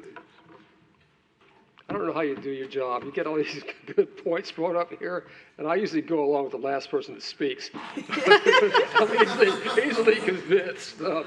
And I was going to stand up with 6 other people that Pablo had my time because he covers it so well.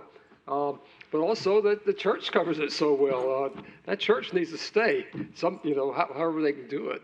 And then I understand also about the community facilities. We went through all this down there at the parking lot at SunTrust, where on 3rd Avenue and the railroad station there. Anyway, good luck. Thank you. Great. All right, anyone else? Seeing no one, coming back for any rebuttal or cross? So the rebuttal and cross is only as to the rezoning. The zoning. The 8B. I have none. Okay. I did want to, if it helps with your consideration, I think Pablo does raise a good point that there's only 7% of the city that's used for community facility. That's actually occurring on only 5% of the property that is community facility. However, if you look at Table NDC-1, the community facility zoning category is considered to either be preferred or compatible with almost all of our land use designations. I think it's accepting maybe just the general commercial designation and CBD or the central core, but it is, actually I take it back, it's actually considered compatible with central core. So as a zoning category, it is very widely allowed if the demand is there for it, if that helps. Right. Okay, to the commission. Let's start down. Yeah.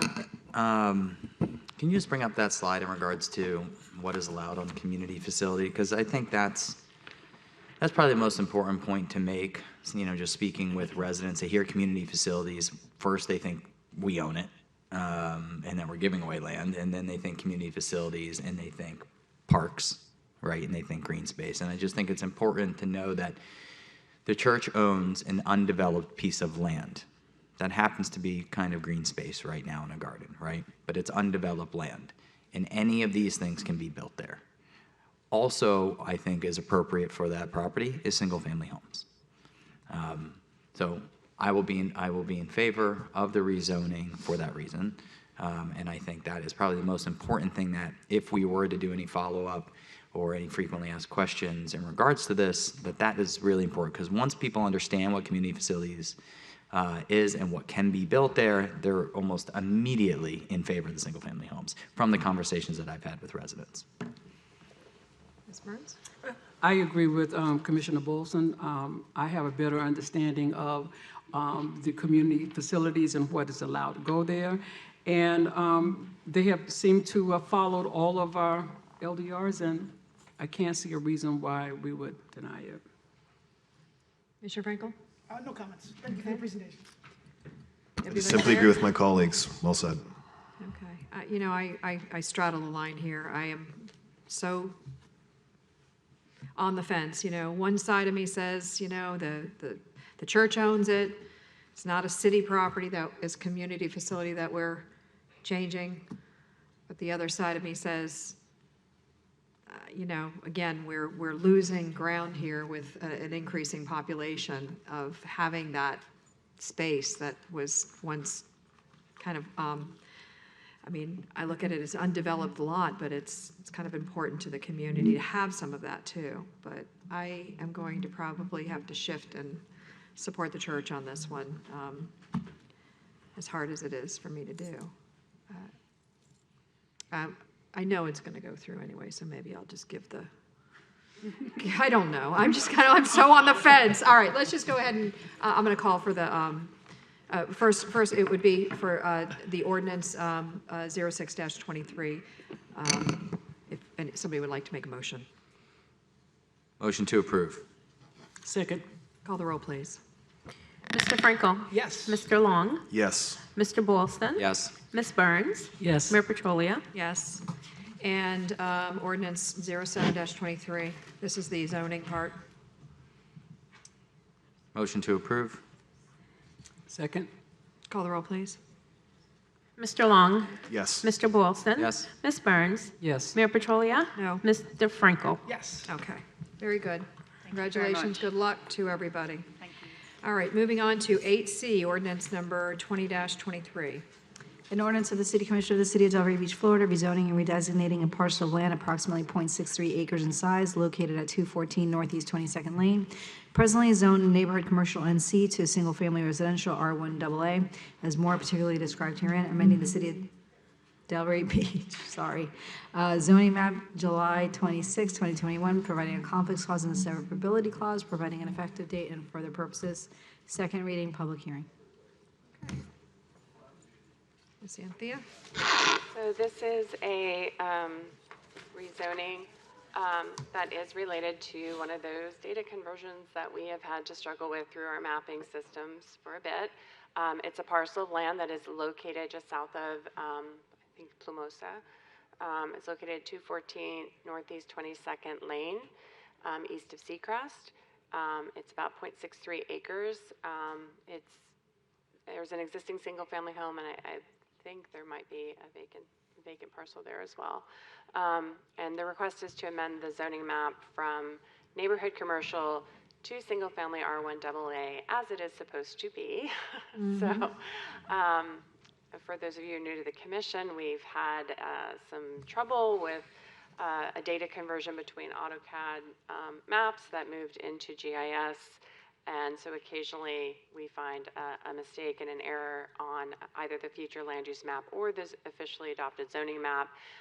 We did reach out to the Department of Economic Opportunity for direction on how to handle these discrepancies where we know legally the zoning or the land use is one designation, but the map has been published for a while showing an error, and they have advised us to go through official ordinances to make a very clear public record.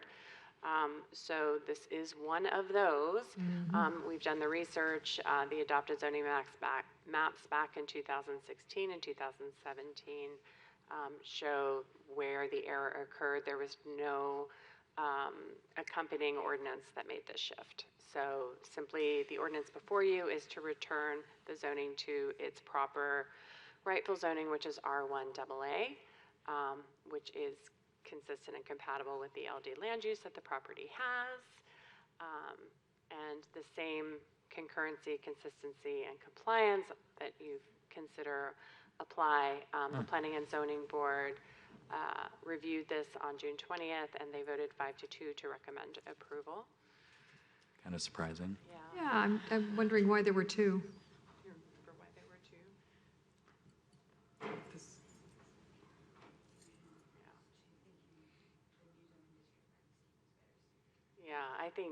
I think she's right. I mean, it's across the street from the school. It might be a good place to expand neighborhood commercial ultimately. But if we are going to make that shift, our comp plan tells us to make that shift to something other than single family quite purposely through an overall redevelopment or neighborhood plan. So it's not something that we do outside of a larger effort that involves community input. Right. Is there anything else, or are you good? That concludes Okay, very good. So this is a public hearing. So I'd like to invite anybody in the audience that would like to speak to ordinance number 20-23. Seeing no one, public comment is closed to the commission. Motion to approve. Second. Call the roll, please. Mr. Boylston? Yes. Ms. Burns? Yes. Mayor Petrolia? Yes. Mr. Frankel? Yes. Mr. Long? Yes. All right, we have a couple of first reads. Ordinance number 19-23. An ordinance of the City Commission of the City of Delray Beach, Florida, amending the Code of Ordinances, Title 7 Traffic Code, Chapter 71 Parking Regulations, Subchapter Parking Regulations, Section 71.017 Stopping, Standing, or Parking Prohibited in Specific Areas, to prohibit a vehicle from stopping, standing, or parking on the swale area, providing a conflicts clause, providing a severability clause, authority to codify, and providing an effective date. And this is first reading, so there won't be a presentation. Okay. You know what? It's going to be an interesting one, just because I think that there's a lot of, this might affect a lot of people who have no other options. So we have to think about that when it's coming up. But anyway, entertain a motion. Motion to approve. Second. Call the roll, please. Ms. Burns? Yes. Mayor Petrolia? Yes. Mr. Frankel? Yes. Mr. Long? Yes. Mr. Boylston? Yes. And now ordinance number 17-23. An ordinance of the City Commission of the City of Delray Beach, Florida, amending the Code of Ordinances of the City of Delray Beach by amending Chapter 96, Fire Safety and Emergency Services, Section 96.02, Fire Safety Inspections, to require all fire protection system reporting to be done through the city's internet-based reporting system, providing a conflicts clause, a severability clause, authority to codify, providing an effective date, and for other purposes. Entertain a motion. Motion to approve. Second. Call the roll. Sorry. Mayor Petrolia? Yes. Mr. Frankel? Yes. Mr. Long? Yes. Mr. Boylston? Yes. Ms. Burns? Yes. All right, we're on to comments and inquiries. Mr. Moore. I yield at this time. Okay. Ms. Jelen. No comments. All right, wonderful. And to the City Commission, Mr. Long. Let's keep it going. That's all right. What's that? I get to Keep it start? going. Sorry, I have Where's your little bell? I know, right? I get to start this time. That never happens. Wow. All right. I just have a few things. On the Friday before Memorial Day weekend, I heard from a resident. She reached out to me about a bathroom sink water issue, like smell taste sort of issue. And I suggested she call our water utilities department. She called me a number, and a high priority ticket was created. About 10 minutes later, she got a call back from John Holdman, who asked her to describe the issue again. He told her it was related to the hydrants in the area, and that he'd send someone out that afternoon to do some flushing in the area of the hydrants, which they apparently did, because 2 hours later, this resident ran the water in her bathroom, and there was no smell, no bad taste. She was very impressed with how quickly the issue was addressed and resolved. And so am I. That was the Friday before Memorial Day weekend in the afternoon. So I just want to thank John Holdman and the entire utilities staff just for handling this so quickly and professionally and for making us look good. And I want to thank Hassan for just running a tight ship in utilities. I think, like we did earlier with the officer who performed really well and made us look good on camera, I think it's great to be able to recognize when staff does a really good job. So I was really happy to hear that, and so I just wanted to reference that. So moving on, it was brought to my attention that our education board, which we're doing some of those appointments at the nominations at the next meeting, that we've had quorum issues in the past. And I wanted to dig in and understand what those are. I was told that maybe it was because I know there's some student members on there, and the schedule of when the meetings are may not jive with their summer schedule or something like that. And I figured maybe we could talk about it now or at the next meeting to understand what the issues are there, to see if maybe we need to either change the meeting time or maybe have those students be advisory members that sit in on the meetings but don't have a vote, just to ensure we're getting a quorum going forward when we make our appointments. Do they have actual students that are actually being accounted for on that? I thought it was just adults, and then there's... I believe you are correct, but I'll welcome the opportunity for clarification during the June 13th meeting, because it is an agenda item for appointments, and of course, all in position will be able to discuss how that will all work. So let's proceed that way. Regardless, Yeah. if they're having problems with quorums with Separate from whatever that, reason, yeah. we need to dig down to the bottom of it. But I didn't realize, and I didn't think there was any kids on there that would be counted as, absent, and I believe you are correct. I think so too. Okay, and maybe I'm wrong about that, but we should still just talk about why we're having quorum issues and see how we can address it. Right. Moving on, so back in May, an executive from WGI, which is headquartered in West Palm Beach, same WGI that did our parking curbside management plan, they're an engineering firm, they sent me information about their city adaptability index to see if it's something we'd be interested in participating in. And I had the information on this dispersed to the commission preceding our goal-setting meeting. You guys probably saw it.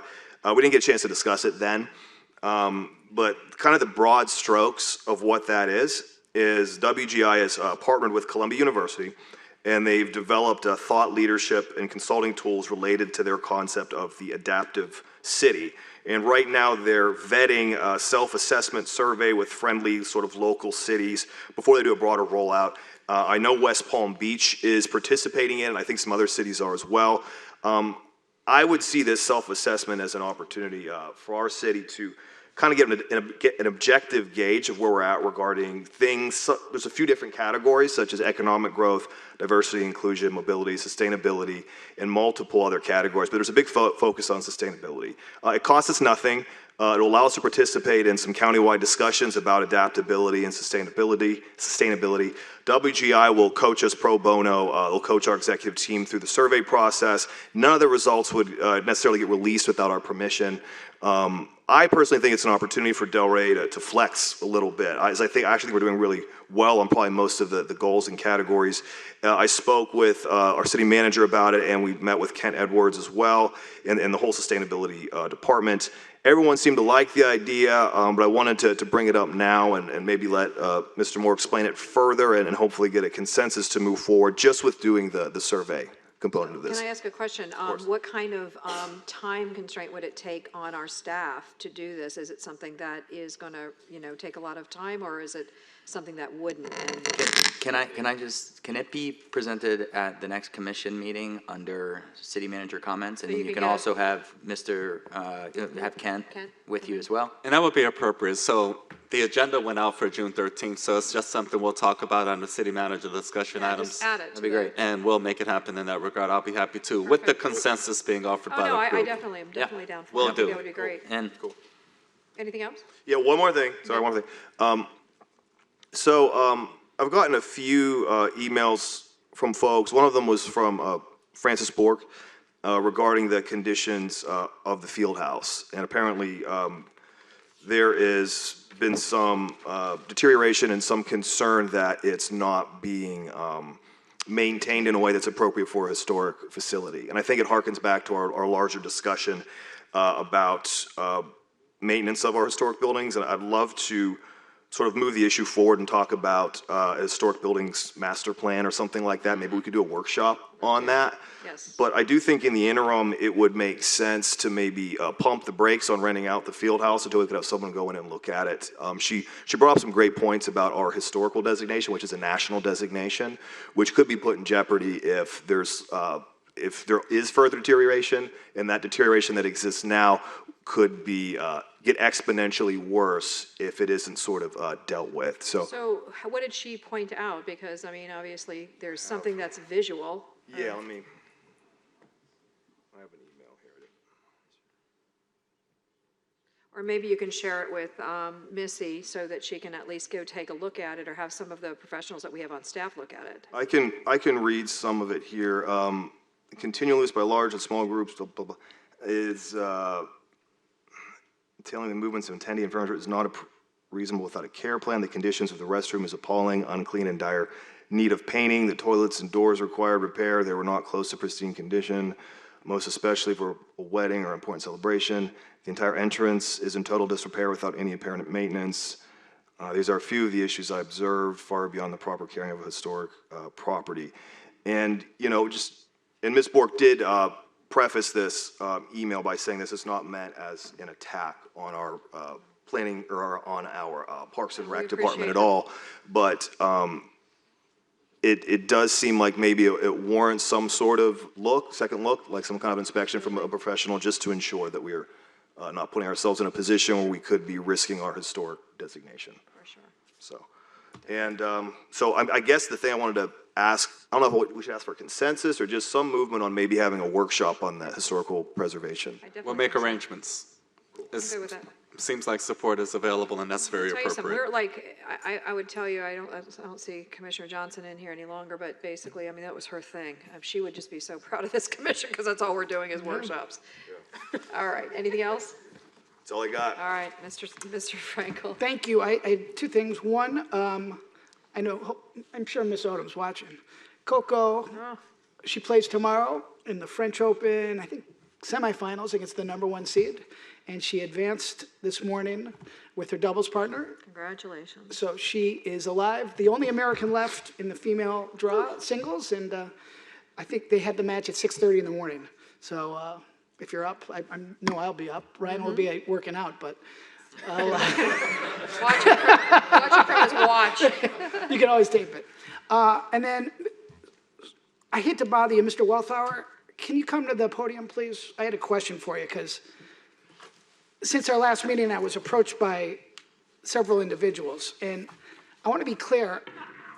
I don't want to ask who approached any details or any enforcement or business involved, but I just have a simple, straightforward question. That at any time, did any person related to the DDA discuss or ask you or a member of the code enforcement if you were enforcing or intending to enforce what the code officers believe were a code violation on Atlantic Avenue? Not to my knowledge. Okay. I appreciate it. Thank you. You're welcome. I'm hearing some activity went on, Mr. Moore, regarding outdoor seating and some other things. I was told there was direction offered by individuals to not enforce certain things in our downtown.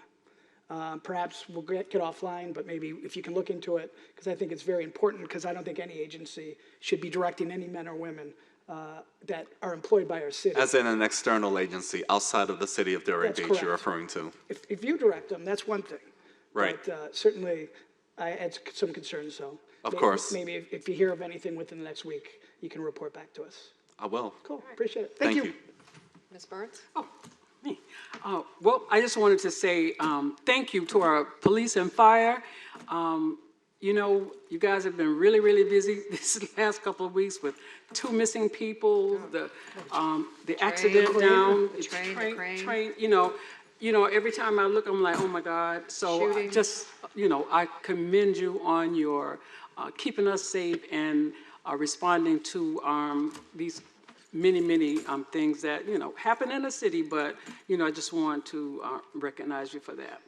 And also, I talked to Althea, and I know that we've had a lot of individual requests for setbacks here, setbacks there.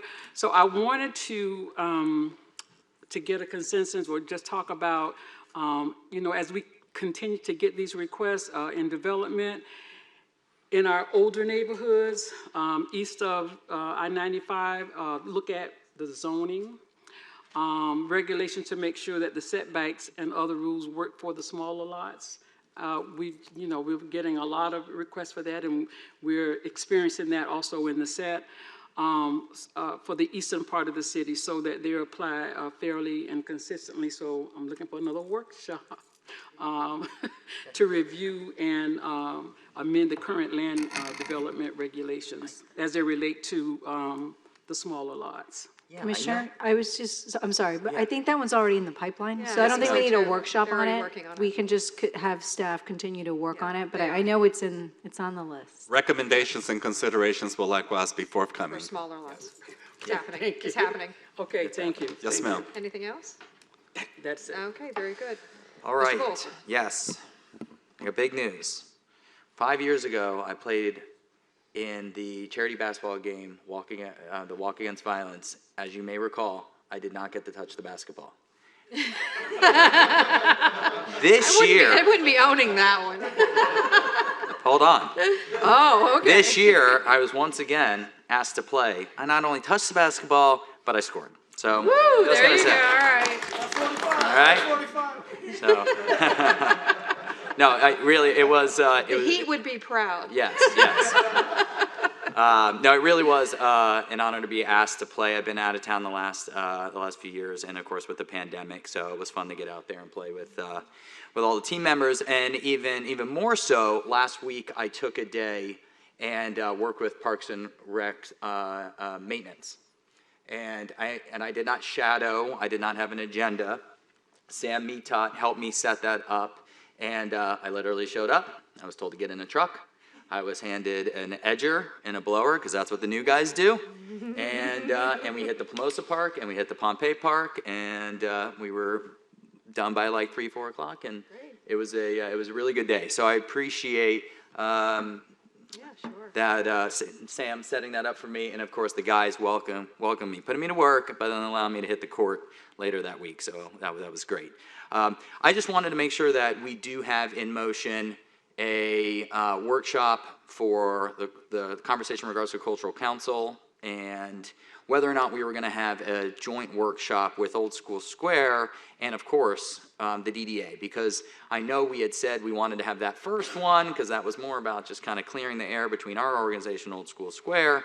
But now I think, especially with the letter that we received from Old School Square and their willingness to get their classes up and going again, and of course the DDA is looking to get art classes going, I think it would be a good time for all three of us to sit down and discuss, when the Crest Theater does open back up. Let me ask a question, because I did have a conversation with Mr. Moore with respect to that letter, because it came early yesterday morning, just before my meeting with Mr. Moore.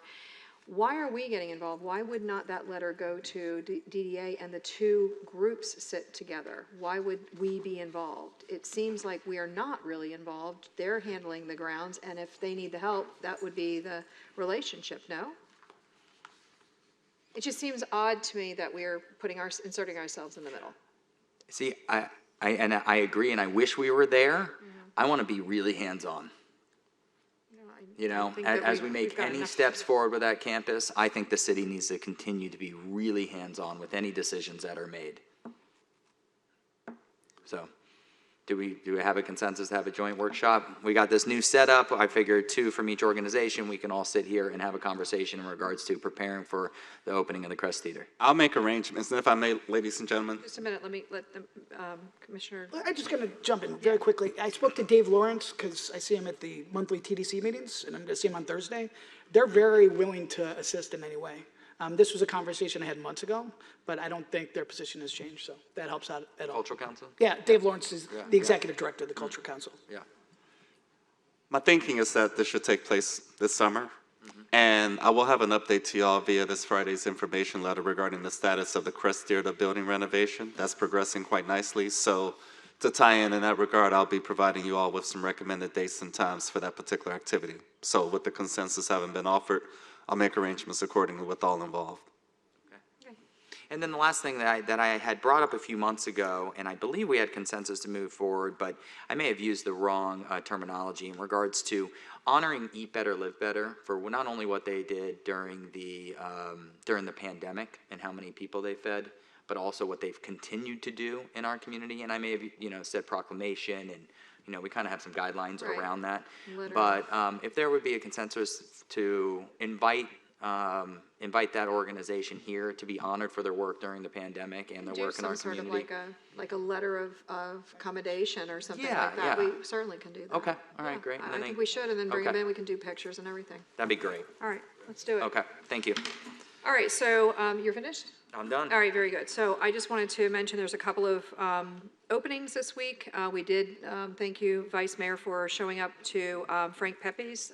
They just opened up a pizza joint in the old Paneras, Federal and Linton. And then we also have Sprouts that's going to be doing a 6:45 ribbon cutting on Thursday. If anybody'd like to join me, 6:45 a.m. I wanted to make sure that was the right time. It was the right time. Okay, just before they're opening their doors. Anyway, that's the other one that's having a ribbon cutting this week. I got a letter from a Catherine Uden, and she is with Oceana.org. She's asked us as a city to sign some sort of like I guess it's like a pact or something like that just asked for us not to do offshore drilling leases or, you know, or searching for, you know, oil offshore. So I wanted to bring it to you guys before I agree to doing something like this, because we're considered a, you know, climate city that's kind of focused on that. We don't want to see that off our shores. So before I sign or do anything, just want to get the consensus. Yep. And I'll read it and make sure that it's cool and not, you know, something crazy or whatever. All right, great. And then we had the raising of the blue flag ceremony. If that was since we, I think, last met, which was really great turnout, and what an honor that we have as far as a city. Another thing that I wanted to also do is to thank the Vice Mayor for having my back for the Memorial Day coverage. Thank you for being there. No I know it was kind of a little last minute, but I just had so much on my plate that day. My father was moving and I just couldn't get out from under, so I appreciate that. Also, if I can get the Deputy Vice Mayor to cover the TPA, I think it's next week on Thursday morning. I don't know if Dolores, okay, great. I didn't know if she talked with you or not. Forgot to ask her. And then finally, I just have a question, and this is something I want us to ponder. We had a lot of people here. It was packed with all this yoga questions, and, you know, we couldn't really respond to them with why this has been changed. First of all, they shouldn't be out there, and as large a group as they are, our city doesn't allow it. And the question that I had was, gee, if they can't meet here, why aren't they meeting at another beach? Why is it just our beach? And it started to answer, you know, because a lot of these people, they weren't from here. There was Lantana, it was Boca Raton, I mean, every other place but here. And I'm thinking, why aren't they going to another beach then? It's probably because they have rules in place that don't allow 300 people to meet at their beach. More than likely, it's not permitting this, you know what I'm saying? So it goes to exactly what we should have been doing, and it never should have gotten to this level, because it's always hard to get that, you know, toothpaste back in the tube once it's out. It's kind of like the dogs at the beach. It gets a little bit out of hand. So I'm okay with going down this path, but I just want everybody to remember, it's precedence that's being set. If we allow for this, we allow for others, and we have to think about how that affects us moving forward, because you can't just say, only you guys, but not you and not you. And that's probably one of the reasons why they can't just go to another beach and do this. They've been able to get away with it here, and I don't mean to be rude about it. I'm just trying to be explaining to everybody up here what we're actually going to have to contend with and think about and find a way around. And maybe there is a solution to it. I don't know, but we'll get to that point at some point in the future. Yes, sir. Would it be possible to get that information? Because I think the mayor is correct. If the gentleman who's running it's from Boca, and they're from Jupiter on down, I think there's a good chance no other beach is doing it. And or would it permit it? Permit it. And, you know, as a former member of CrossFit, they used to want to do beach workouts.